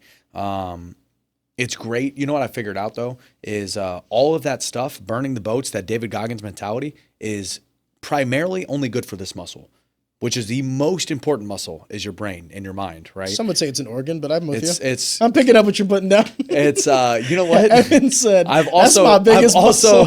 I've also damaged this muscle a lot. So, but you know why I say that is because I treat it like a muscle. It has to be exercised and worked out. He said, this is the most important muscle. This right here. This is an extension. Look at this. Look at me and my extensions of my brain. These are, you know, your eyes are the only two pieces of your brain sticking outside of your skull. No. That's wild, right? No, it's not. That's not how the brain works, my dude. It is. Every time they have like a cadaver of a brain, it's not like the eyes are still attached. Well, I thought it was the brain. I'm pretty sure I heard that on Andrew Huberman, and he's far smarter than me, so I took it as truth. I'm sorry. Okay, but, so you're training the biggest muscle in your body. Yes, my penis. Shit. Now you got me all off track. No, I forgot where I was going with it, though. Let's go back to the cigars and the dive. Where are we going out when we go? No, I was asking about no, but so it was your career. Yes, your on health. the mats. Train for real though, like on the mat. Like I really mean this deeply, and it like is that's dude going hard, going and training super hard is not that great for you physically. It's also unsustainable. Well, and that's why. It's like, to me, it's slowly pulling you out of, I think of it now as like natural alignment. If you take like any small child that, you know, removed from any sort of like physical disabilities and had them do like a yoga class, bro, like we study kids for to their movement patterns, right? Bro, I do that with my daughter. She's 3, and I realize how broken my body is. Dude, you can't move like that at all. But every single kid has the natural ability to do, you know, every single yoga pose and stuff like that. But how good's her leg kick is all I keep telling myself. Well, that's right. It don't matter, right? You would. She can touch her toes. Maybe I can't. Yeah. Rip. But it's because you have these neurological patterns ingrained in your head to like understand how to perform that movement. Yeah, I would also say that like as we age, though, dude, think about the damn like, bro. It can be so much of it. It can't. I'm sure there's no like cure all. Like fountain of youth, right? But dude, I'm telling you, just like there are deep levels of understanding of like, imagine going to grapple Khabib. Bro, you probably know all the same positions. No. I would imagine you do. No. You probably know full guard, half guard, but side control. That's not all the positions. Like, what else are you thinking? All the shit he knows that I don't know. That's what I'm saying. And it's like, but that's the difference in the details. It's the details of the position. It's not that you don't know maybe necessarily what an armbar is, but he knows so many more details. When you look at the world, if you say you have a file of like armbar and you double click on what an armbar is, the amount of details that dude has in his mind and subconscious understanding of like how to squeeze his hips, need to internally rotate your freaking legs to be able to keep your adductors on, to, you know, whatever. Just for example. Yeah, but there's also the shit that I don't know that he knows. For sure. But it's just, anyways, the reason I'm saying all that is because there's like an insanely deep level of understanding to be had to be like elite. I think that same thing is true about like taking care of your body. Bro, bending over, touching your toes and like, you know, pulling on your quads and stuff to like stretch isn't like the... Yeah, but I disagree because it's like an occupational hazard. Like you can know all the things about recovery. Listen, dude, I hate to say it this way. You're going to pay a price for your lifestyle. You want to know how I know this? For sure. Because everyone that's ever done what you've done, including me, is either paying a price or will pay that, like without question. No, that would be, otherwise it would be like saying you could escape death. It's like you could like it's never like, age or get any worse. Now, that's not necessarily what I'm saying. But dude, I'm telling you, like the amount of time and effort I've put into taking care of my body, because ever since I was younger, I was a huge fan of GSP. And I was like, dude, the reason I love the guy is because like, oh my God, he's like so cerebral. Like listening to him talk, he was ahead of his time, smart. As well. And the way that he talks about his training, he's not just a freaking barbaric meathead, right? Like he's super sophisticated and philosophical. And anyways, I got from him that like, hey, it's crazy important to take care of your body. So I've always been like, ever since I was like 19, whenever I first moved away from home, I didn't do this at first. I went like 5 years with like no warm up, no stretching, go in the gym, go hard, tore my shoulder, trashed my ankle. I was very injury prone because I would go in and empty the tank every day. And then when I would do that, I would go in, empty the tank at martial arts. And I'm like, as soon as I could drive, as soon as I was 16, every single day I was going to the weightlifting gym right afterwards, emptying the tank in there too. No food between. Like, I was just like, basically I would set what was the standard was just like, do everything as hard as possible. You want to be better than everybody, you got to work harder than everybody. And now I'm just like, dude, sweat does not equal improvement. Like, not necessarily. You know, I could go in and empty the tank on the bag, just wailing on it, right? And get 0% better, if not worse. If not get worse. And just because I left and I'm like, oh, man, that was a good one. Well, the only comment I'll make though, Evan, is you're at that point now where there's diminishing returns. Like, you're at that point in your fight career, in your fight acumen, that now there is such thing as a waste of your time. Mm-hmm. And like, I would make the argument, do you remember when you first went down to South Florida? Mm-hmm. Do you remember the conversation you and I had, like when you were at Finney's, you were like thinking about this, that, and I told you, I was like, there is going to be pros and cons to all aspects of training. Like, if you go to a smaller gym, you might get some more one-on-one, but there is some value, especially when you're younger, in being just another horse in the stable and seeing how everybody else trains and how hard everybody else goes. Now, do you want to be doing that when you're 35? Fuck no. Yeah. When you're 24, I think training changes as you age, and it sounds like to me that you're maturing to the point where you're like, hey, I know how to fight. I know I got that dog in me. I've been in some fucking wars. Now I'm trying to hit and not get hit and go in as close to 100% for a fight as I can. Yeah. Is that a fair assessment? For sure. But you had to do, you had to do all the dumb shit to get to this point now. For sure. The issue I have now is what I was trying to articulate is that work was more important for growing my mind than it was like my physical body. It broke down my physical body. But the level of mind that it grew to be able to show up every single day. Even with the broken body. Even with the broken body. And you actually kind of have to break your body in order to even get to the point where, because it's not hard until it sucks. Like, if you feel great, if you took the weekend off and I'm freaking fueled up, carbed up, and I'm like, I'm ready to rock. Dude, training's easy. I love training. You know, but then you're 3 weeks in on freaking being in a calorie deficit and you're banged up from training. You're still sore even after your rest day.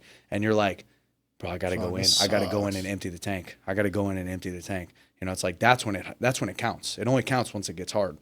And it only counts, though, for your mind. Like, that's the only thing it counts for. It's actually detrimental to your body. So then how do you balance that? Because I don't disagree with anything you're saying. I think that there is value in both aspects. So then how do you pick and choose now, like, to the point where you're like, hey, I need a push to get that extra oomph from this. Being intentional. But I got to make sure that I'm not getting to the point where I'm actually a detriment to myself and hurting myself. It's just being intentional. I was way too unintentional with my training because I couldn't isolate the variables that were making me better. So I just had to go in and work hard and just hope that I got better. What are the variables that make you better?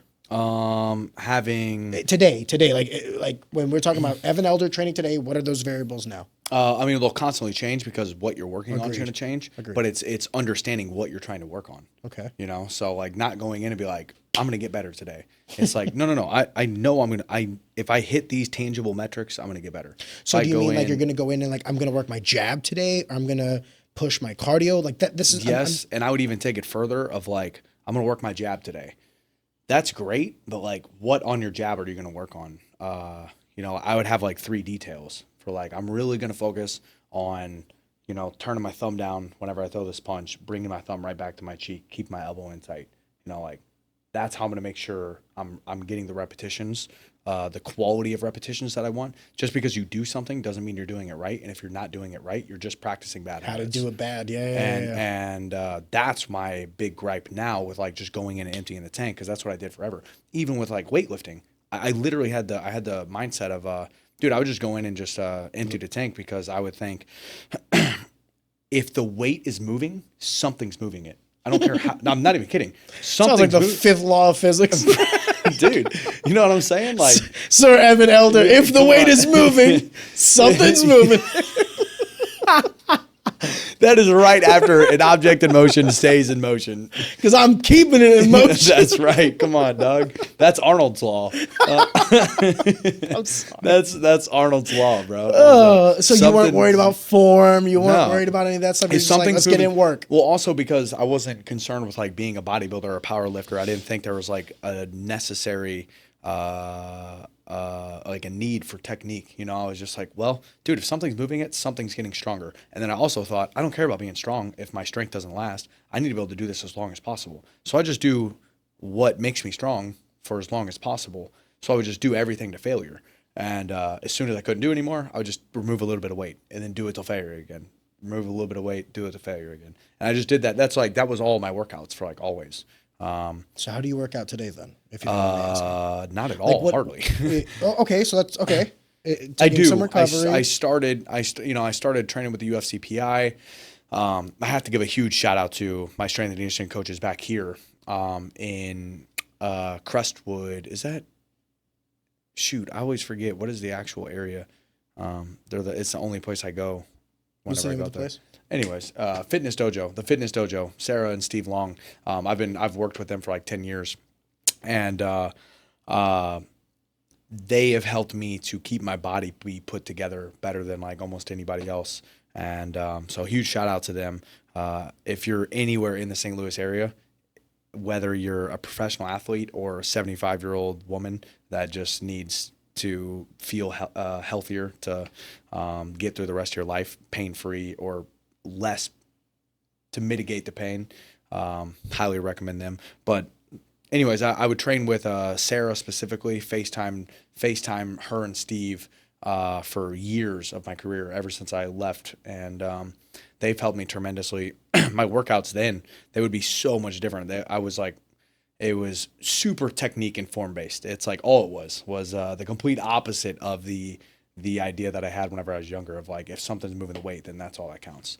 It was like, no, you have to train the correct movement patterns. Otherwise you're going to compensate. Something's going to move the weight, but it's going to cause that something to get really tight because it wasn't the proper thing that was supposed to be moving the weight in the first place, whatever. And then I've been working with the UFC PI for quite a while. Love all their strength and conditioning and the explosiveness work that they have you do and the conditioning. And to backtrack real quick, because you had mentioned like, how would you get better if you were trying to pour into the bucket of like a jab, for example. But you also mentioned pouring into cardio. How do you get better at cardio? More specific. My question was more of like, let's say you have a fight in 3 months from now. Obviously, the way you would train today, what you would train, how you would train, with who you would train with, is different from when you were 21, 25. Mm-hmm. I guess my question is, what have you learned and how are you applying it? That's more than anything. Because you're saying these things, forgive me for saying this, but you're saying these things, but then you're also making the comment of like, I blew out my ankle. I lost feeling in my arm. So it's like, it's almost like this paradox of like, you are simultaneously becoming more intelligent about how to properly train and all these other things, yet still your body is breaking down. So what is the rub here? Like, is it because you're not practicing what you preach? Is it because bad shit just happens, man? Like when you got your jaw broken, you were just sitting on the mats and like a foot came over and like you could do everything right. And then the coin just falls on tails, right? So that's kind of my question is like, when you got this next fight lined up, how will camp, how will training, how will preparation be different from the previous based on what you've learned, based on where you're at in your career today? That's what I'm curious about. So I would say definitely seems paradoxical with what I was saying. Was like, well, then why are you getting hurt and stuff, Well, you're also training with fucking killers. The hard part is like there's no way around the difficult training, like where you're beating up your body, because that's like the name of the game. Like literally the number one scoring criteria in our sport is damage, right? So like when we're practicing our sport, we're practicing who can hurt each other better. So our body's definitely always gonna be taking damage. But going in, that would almost be like saying like going in and seeing who can hurt the other person the most.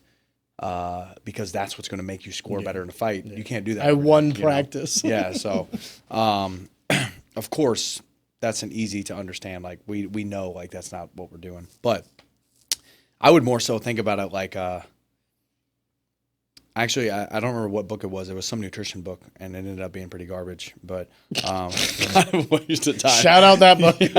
Kind of a waste of time. Pretty much trying to convince you to be a vegetarian. No problem if you do that, just not for me. Yikes. Anyways, it did have a really good analogy or metaphor. When you though. finish that book, you get to the last page, you turn it, were you like, man, that was a bad read? I was just glad to be done with it so I can move on to the next one.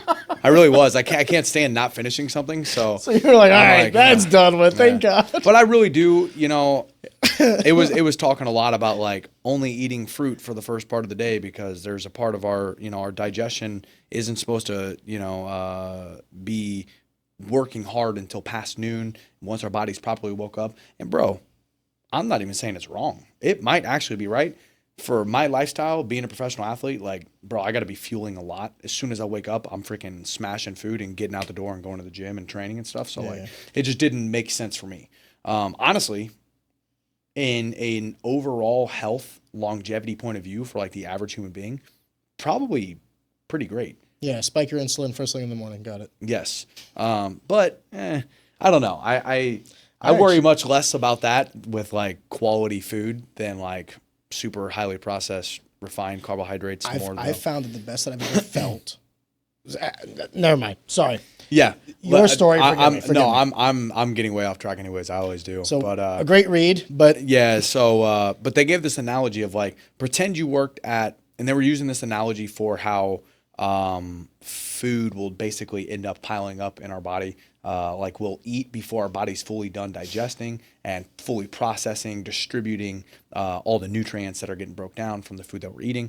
And then we're basically left with like excess work, stuff that needs to be processed before we getting the next shipment in, right? So pretend you work at this paper shredding company and every day you're delivered 15 boxes of paper. And you only have the supplies, the abilities to shred 10 of those boxes of paper. Every day you're going to stack up 5 more boxes of paper, So then after a year, you have like 365 boxes of paper that haven't got shredded, and you're still shredding every single day. You're shredding those 10 boxes of paper. And essentially before you know it, the factory is just going to fall apart and break down because there's going to be too much paper that, that has to be dealt with, but you don't have the processing capability to do. I feel like damage kind of adds up like that in our body too, of like small little things, wear and tear, way too much, maybe you're a little bit more too quad dominant, in your training style. And now your hamstrings are slowly getting lengthened because your quads are getting tighter and tighter. And now that's going to cause other compensations. And, this knee injury you got from somebody running into at practice, causes you to move a little bit differently. And now you're overcompensating in some other way. And none of it's a big deal. And you can go years and years and years, decades. You can go 20 years without it really be, adding up to where it's like a significant problem. But at some point, it'll probably turn into an issue if those boxes of paper just keep stacking up. It's like, it's not a big deal. It's not a big deal until, you're 20 years into business and you're like, bro, I've always said I was going to get to this stuff. And like, I just have never found a way to be able to do it. But with all that being said, now I feel like with what I was trying to say with the Khabib analogy of like the levels of understanding, like the details, I feel like I have improved my paper shredding capability to like 15 boxes a day, 20 baby. boxes,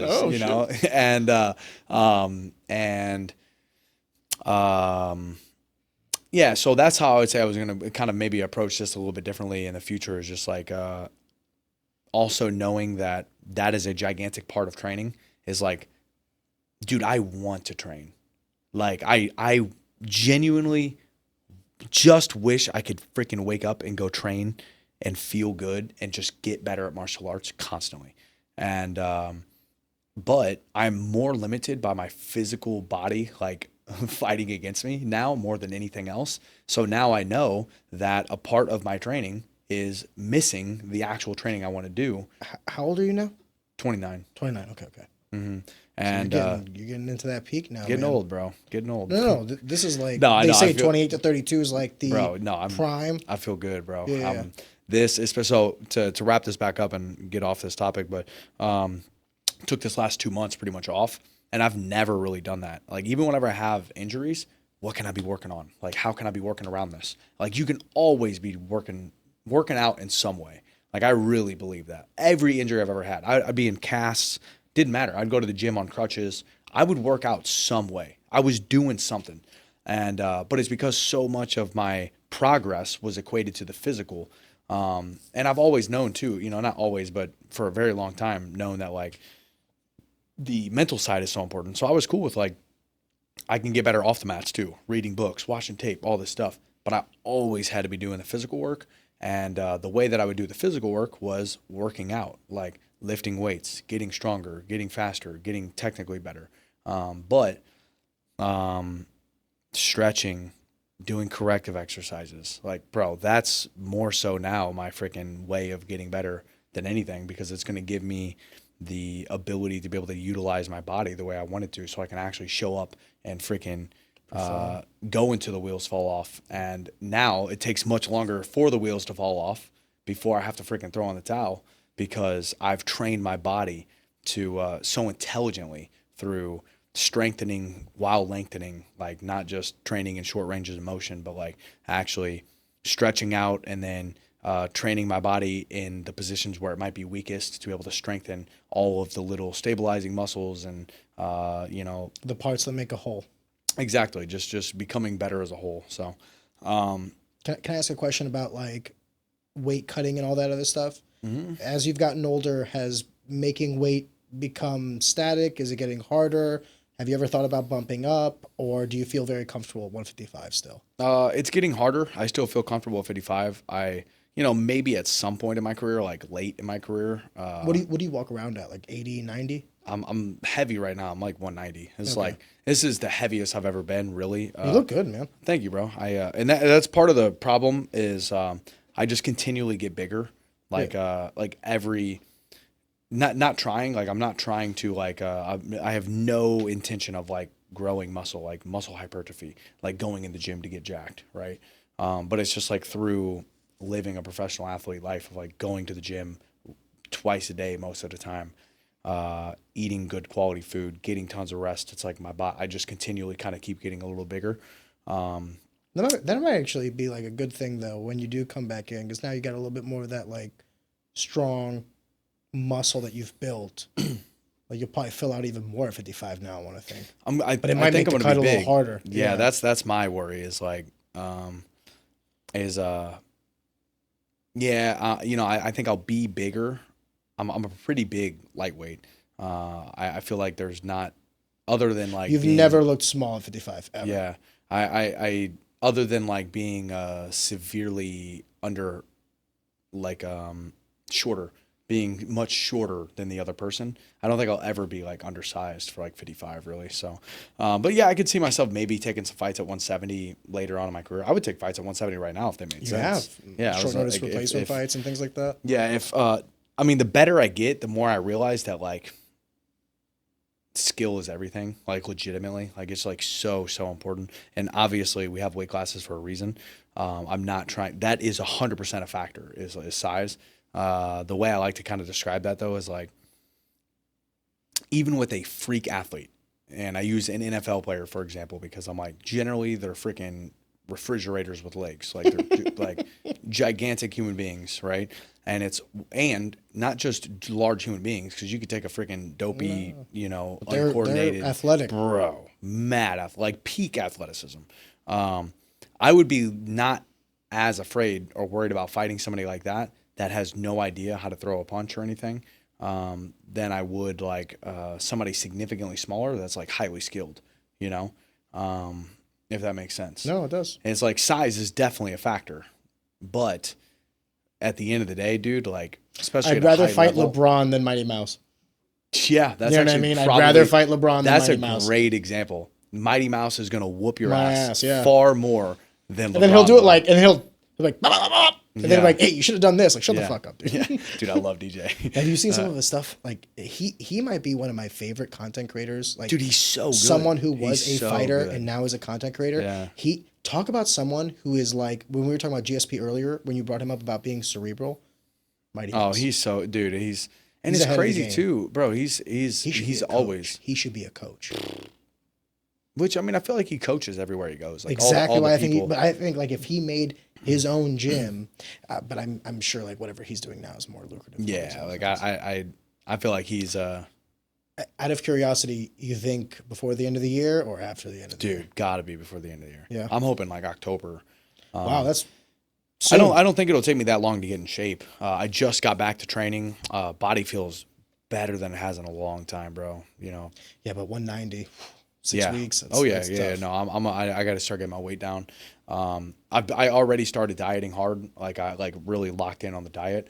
I feel like I'm starting to lean out already. My weight hasn't moved, which is pretty typical. A lot of times it'll do that. For those of you at home that are trying to lose weight, and also for fighters, like scale's super important, of course, because we have to actually be a specific weight. But like, dude, don't freak out when the scale doesn't move. Yeah. Like our body is so intricate and holds on to water, you know, depending on how many carbs we ate and how much sleep we got or did not get, you know, did you have any alcohol that day, whatever. When I was fighting, dude, I would retain a lot. Like I would balloon up off camp. I'd get up as like 175, 180, and I fought at 135. Yeah. And to your point, like whenever I would cut weight, I needed 3 months. The first 2 weeks was just like 12 weeks. The first 2 weeks was just like, okay, cut out soda, cut out alcohol, cut out all the bullshit.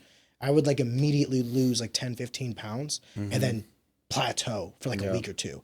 But I never got discouraged because I knew that once my body entered that state of ketosis, then I would be losing like 1.5 pounds a day. And I'm still eating and I'm training. It wouldn't get bad until about like 150. Yeah. When I was like 15 pounds really out, hard. then it's like, okay, now we got to start cutting the portion. Get Because extreme. before then, I could eat as much as I want. I was eating clean, but I could have 2 or 3 chicken breasts. What did I care? White rice, eat until I got full, go to bed, felt great. And then once you get like 2 weeks out, you're like 20 pounds out. It's like, all right, now you got to start lowering these portions. And that's when it sucks. Yeah. Because you still got to train a little bit. Now you're not as fun. Yep. Yeah. Yeah, I think high stress matters a lot too. Like I'll notice a lot of times my weight, just for easy numbers, say I start the week at like Monday, it's 185, right? And I'm dieting, locked into fight camp. Tuesday, I'm 184. Wednesday, I'm 183. Thursday, I'm 183 again. Friday, I'm 184. And it's like, whoa, it's starting to go the wrong way. You know, Saturday, 184 again. And then I take Sunday off, and then Monday comes around, and I'm like 181. Yeah. You know, and it's like there's a big jump because my body started retaining weight, holding on to excess water weight. Don't they and call that inflammation. cortisol levels and how it's like it diminishes the ability for your body to like actually, because all of the fat turns into water through like urine. Fun fact, fat cells, they expand and contrast. It's not like when you get fat, you like produce more fat cells. It's that your fat cells like become essentially engorged, right? And they're all water soluble. So like whenever you start to sweat and all these other things, or whenever you're like working out, a lot of that fat will then get discharged that you use as energy in the form of your urine or as your sweat Or what have you. oxygen. Or oxygen, yeah, breathing you out. exhale. Yeah, I the guess water I guess vapors. maybe carbon dioxide because you exhale. Well, there's water carbon vapors in dioxide, your right? any form of you getting rid of water is also a way for your body to flush out the remnants of these fat cells, burning all of these stored calories. Long story short, though, is if I'm not mistaken, higher cortisol levels diminishes your fat cells' ability to do that. And instead of burning the recess energy, you burn, or the excess energy, you burn the recess energy. So like let's say you have a meal, you're going to burn those instead of like the fat cells. Where like the meal should be used to like replenish, recover all those nutrients that need to be going back to the bones, the muscles, what have you. Meanwhile, you're just sitting and storing all that fat because your body's in high stress environment. So it's trying to hold on to that. It's actually like an evolutionary quality. What we're doing is like we're in a high stress environment. No, hold this fat because we might not get a meal tomorrow. It's like a way for your body to kind of keep itself alive. So you might be onto something when you say like, you know, I'm kind of pulling that trigger on both ends, and it's not until I take an off day that I realize, okay, For sure. We're- Yeah, and we're on the ball. I've noticed that a ton, and I know a lot of other fighters have too. But the reason I say that is for like younger fighters, like including myself. Every time the scale would stop moving, I'm like, oh my god, I got to eat less and do more. And if the cortisol issue, the cortisol imbalance is the issue, eating less and doing more is going to raise the cortisol even more and throw that balance even more out of whack. And then now you're going to be ending up in like starvation mode, and your body's not going to get rid of any of the, burn any of that fat, whatever. So my last 2 fights, I got a dietitian or a nutritionist. Sorry, I said dietitian. A nutritionist. Easiest cuts of my life. Yeah. Last 2 fights. It matters And a I lot. never stopped eating. Yeah. I never stopped eating. Yeah, when you truly, and that's why, dude, I'm so big on like what we consume, dude. I hate to be a total nut, but like, maybe this would be a completely sidetracked conspiracy theory. Oh no, I think I already know where you're going. But like, dude, our food is so bad. It is. It's the stuff that we consume on a daily basis, and not just our food. It's in everything. Have you ever gone to Europe? Yeah, actually, I have. And bro, it's like every other country almost. Every other country is like, dude. When I went to Brazil, bro, I want to live in Brazil so bad.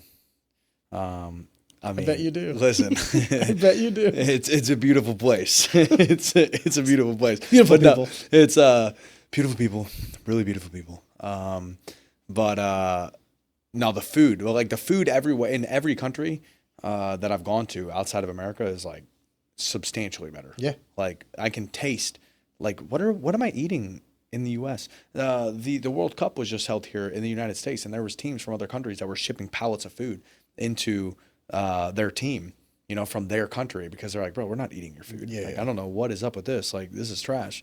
But anyways, I'm just huge on, it's not just calories in, calories out. I really disagree with that. It's the quality of the food, because it affects your metabolic health. Like what we eat gets broken down and distributed. Dude, I'll go a step further. We went to Europe for like 2.5 weeks, and I drank every night. I ate every night. Like, we were going hard. I lost 8 pounds while we were out there. Yeah.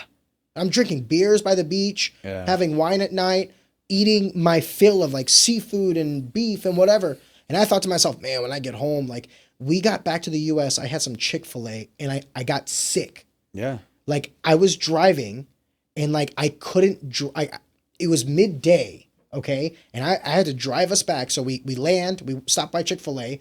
Just in that like half hour that we ate Chick-fil-A, we get to the car, and I'm like, babe, like, I need you to drive. Like, I'm like passing out. Like, I had like a food coma from Chick-fil-A. Yeah. And I was like, dude, whatever is in that, and don't get me wrong, we had Chick-fil-A today. Like, I love me some Chick-fil-A. It's fire. But there's something in how they make the food. I don't know if it's the chicken. I don't know if it's the preparation, what have you. My body after 2.5 weeks in Europe was like having like a reaction to this. Like, yo, what the fuck did you eat? Could you imagine, go back to the paper shredding company analogy of like, while you're in Europe, the food you were eating were so much cleaner. Your body, it was like you were getting, you were able to shred through all the paper.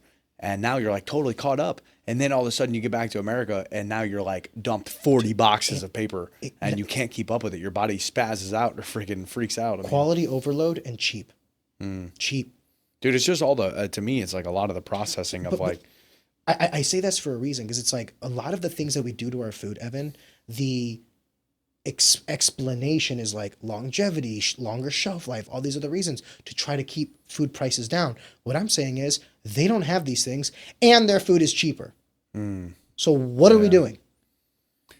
It kind of scares me as a father, because I have a daughter, and you know, I am that parent now that's like, we pay extra for all the organic whatever the fuck. Like, dude, our grocery bills are insane, Evan, and it's only by three far of us. it's the most expensive part of my lifestyle. I'll go to Whole Foods and drop $400 or $500 on a week.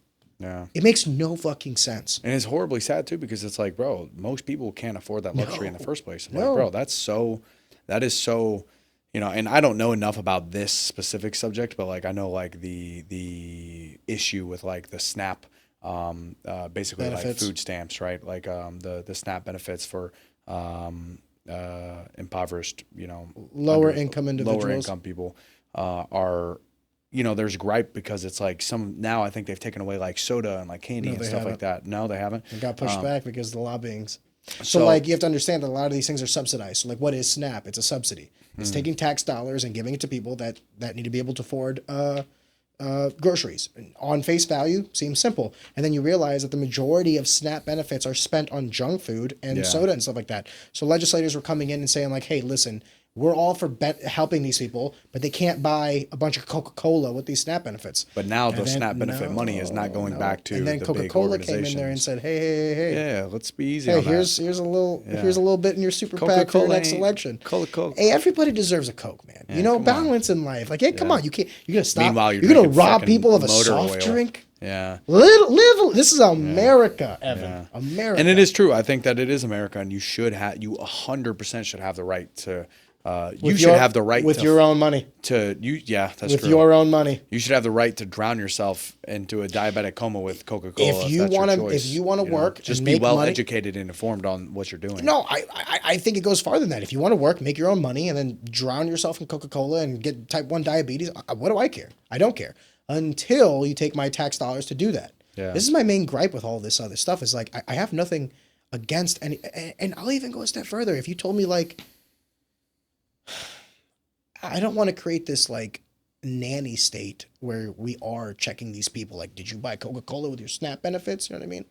I think what you want to do is like just educate people so that that's not what they're going for with this money. Does that make sense? It's like, instead of trying to like lord over them, just be like, hey man, at the end of the day, if you want to, genuinely don't think that you even want to spend your money on that.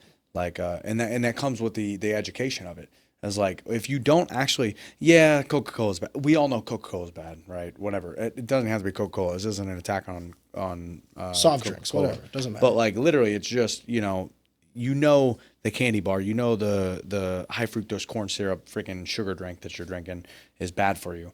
But you're like, it's just calories. I'll burn them off.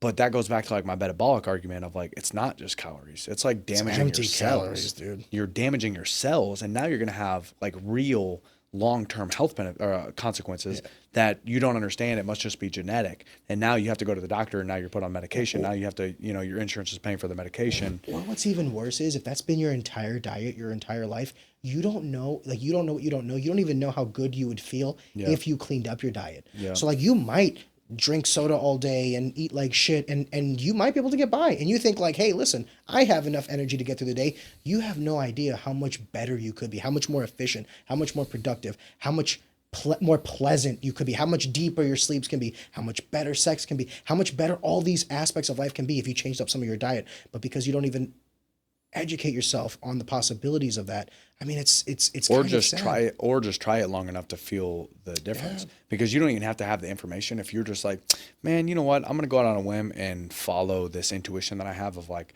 I probably shouldn't be drinking this. You cut it out, and for like a week, and now it's good. There's gonna be a discomfort, period of time where it's like, oh my God, I'm craving that soda because sugar and caffeine are the most abused drugs on the planet. Bro, caffeine is hard to kick, dude.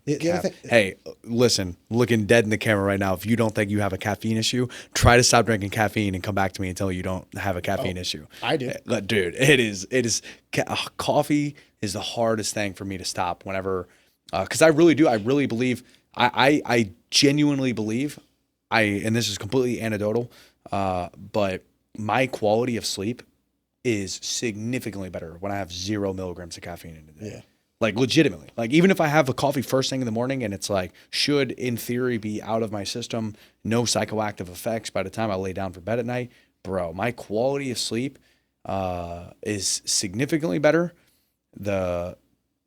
And my ability to like just avoid the crash, that midday crash. Like, dude, whenever I have a coffee, I get freaking buzzed for several hours, and then I'm like, the point. I need a nap, and it's like, dude, it's just so much easier. And I'm just a lunatic, but like, bro, if you just do some crazy hard breathing, like breathwork stuff, and get physically woke up in the morning with like moving your body and breathing and treating that as like the thing that's going to wake you up first thing in the morning, as opposed to something external. Dude, your energy levels are so much more sustainable. There's so many other aspects in which to get the similar outcome. When I started cutting weight to lose the last like 2 to 3 weeks, I would cut off coffee, like even black coffee. And then what I would do is I would just like have honey and water, or lemon with water. And then like if I ever started feeling like, oh man, I'm starting to like lose, boom, a little spurt of honey, pick up that insulin again. When you were talking about earlier about like timing carbs specifically, like I would eat my oatmeal and stuff like that 3 hours before I would have a training session. Those carbs would be right there when I needed them the most. You're not wrong on all these other things. But then it goes back to my thing about saying, well, what I said at the beginning of this podcast is ignorance at this time in this time is, they know. Yeah. They know what foods are good and what you know foods what, are though? bad. It's the discipline. You also said ignorance is bliss. And I would say, I would push back against that too, until ignorance is bliss, until that ignorance has cost you your consequences, life. you know. Yeah, It's like, but yeah, a week of bad life and ultimate death versus a lifetime of ignorance. yeah, Dude, I'm telling you, I've this is gonna make me sound like so douchey. I'm surrounded by idiots that like don't know what the fuck about anything, and they look so happy. yeah, I'm so jealous. I'm so jealous. Like, I know people that like live off like a certain amount of money a year, and they get by and they're great, and like, I'm jealous. My problem is that I've said this before, I think, with you. Of the 7 deadly sins, I don't suffer from sloth, lust, envy. I'm not a wrathful man. I'm jealous of no one. You know what I mean? But one of the things I do have for sure, maybe a little bit of pride, but greed. I want more. I want more. I want to know more so that if I know more, I can use that to make more. And if I make more, I can take that money and make more money with that. You know what I mean? It's like this circular logic of like money begets more money. How do you make money? You have to be smart. You have to be hardworking. The hardworking part is honestly smaller than the smart part. Network. I don't know. I'll say this. To loop back to the quality of our food argument, it is awful. yeah, Like, take it from me, it's awful food here. Like like you go to Schnucks, go to your gas station, you're eating poison for the most part. Truly, it's like legitimate, but like Can I tell you some anecdotal evidence? It sounds bad to like say poison, but like it genuinely feels like that to me. Well, you want to know why we buy Fijis? Because their alkalinity level, even though it's in a plastic bottle and we're getting microplastics like crazy, their alkalinity level is above a pH balance. So like if, for me, this is going to sound stupid, if I don't drink like alkaline water, I feel worse for drinking that water. I love San Pellegrino. That's like my guilty pleasure, but it's also higher quality water, right? But what I'm trying to say though is like, we've had guests come here and be like, oh, you got the fancy water. And I'm just like, bro, this is like, it's not really, dude, there's like water bottles that cost like $100 a bottle. Like, what are we talking about here?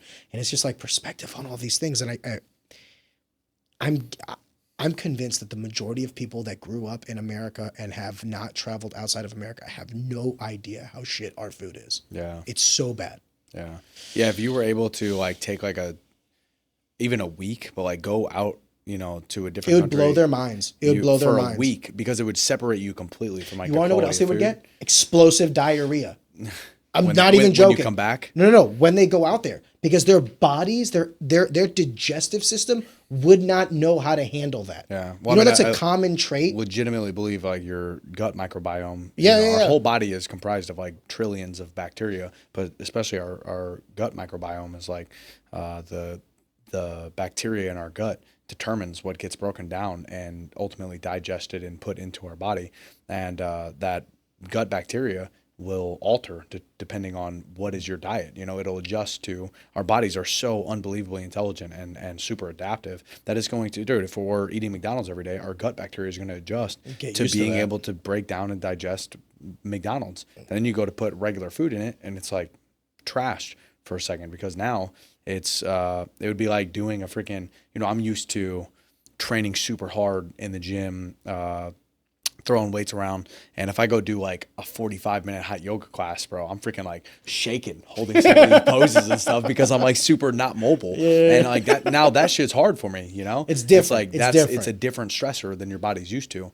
And so going from like a really poor quality diet to like a high quality diet will even have like its downside for the first couple days. It's common, and people think that they get like food poisoning or something like that, when in reality it's like, no, you're just not used to the diet.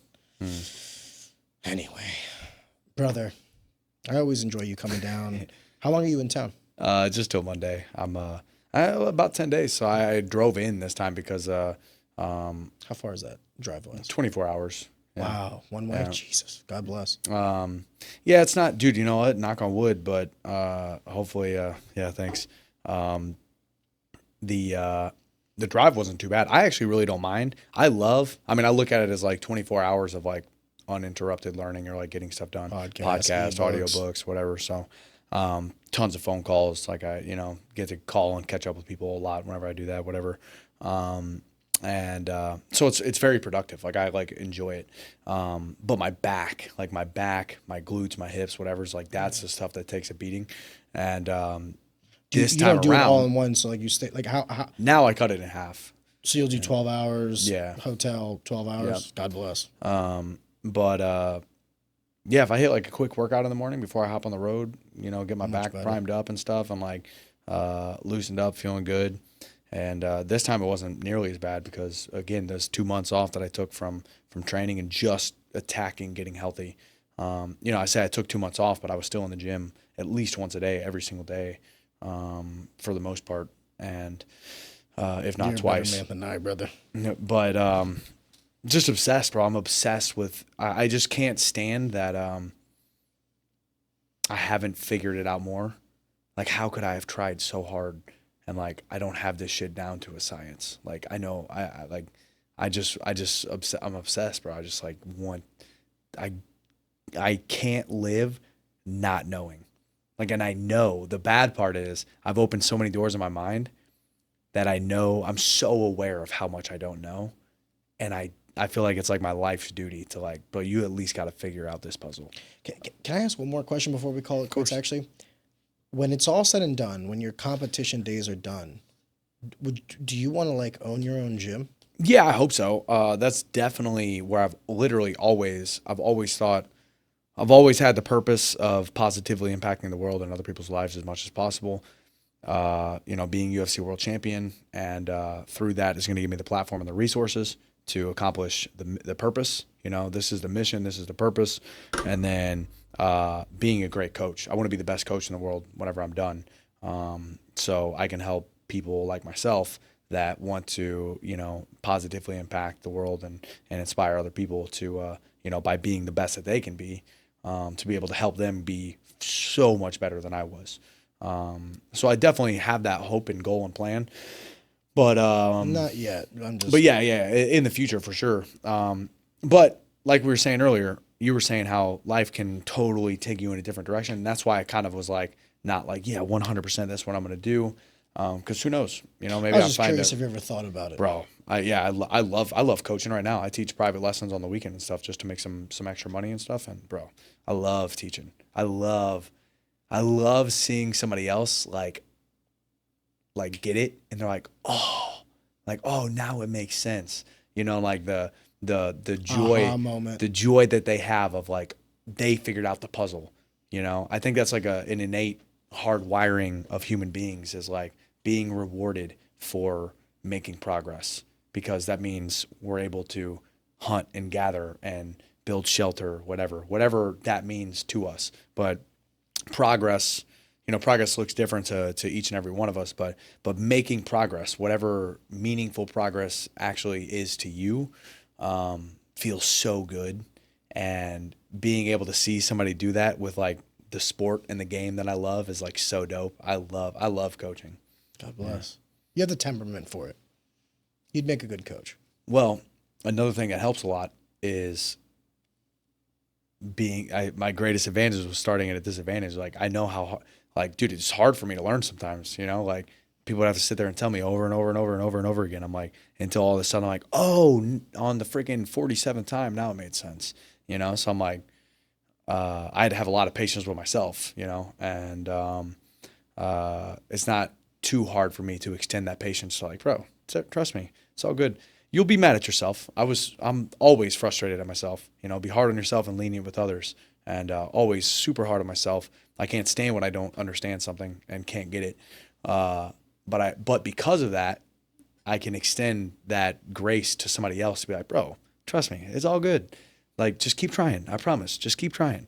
Just keep trying. And you're going to get it. And yeah, I love that. Truthfully, I just love helping people be better versions of themselves, because I feel like that's ultimately like what's most important at the end of the day, was just being the best we can, doing our best. There's no right answers. We can't figure this shit out. There's really no winning the game. I really believe it's just all an experience to be had. And just for trying to find out the best way to lose. Yeah, for real, it is. Yeah, there's no winning. So why are we working so hard to compete? But at the same time, it's like there's an objective reality we live in and have to respect and live by its rules and laws. And like competition, being better is very rewarding while we're here. So paradoxical. None of it makes any sense. It's not supposed to. We're not God. I enjoy having you in, man. I think this is the third or fourth time you've been on the podcast, And each time is just a joy, truly. I can see why there's a lot of people around you that enjoy your presence, your time, your perspective. I know that I'm one of them. So every time you're in town, every time you make time, I know you're a busy guy. I know there's a lot of things you could be doing. So I just want to let you know that I do really appreciate you spending the limited time you have, especially while you're home with us. It means a lot to me. So thank you. Well, dude, I love this. I love getting to talk to you. You've shoot, bro. I've looked up to you for a long time. I remember you beating the crap out of me way back, and That's a stretch. nah, you were putting it on me whenever we were training. I mean, shoot, that's been Years now, eight years or something ago. And but I always valued and respected what you had to say. You always were very intelligent, very articulate. You could help me to understand things far better than a lot of people. They would be trying to convey the same message, but you could get it through so much smoother. And I was like, oh, I got it when Ariane said it. Yeah, the brain's a muscle. Yeah, it is. That's right, dude. Look at me and my muscles. CTE is a hell of a drug, kids. No, I'm just kidding. I hope that's not real. Anyways, but bro, for real, I always genuinely, and like I said, I value so much working out this muscle, and good conversations are one of the best ways to do that. So appreciate you and your time too, bro. You're way too nice to me. I appreciate you, brother. Thank you.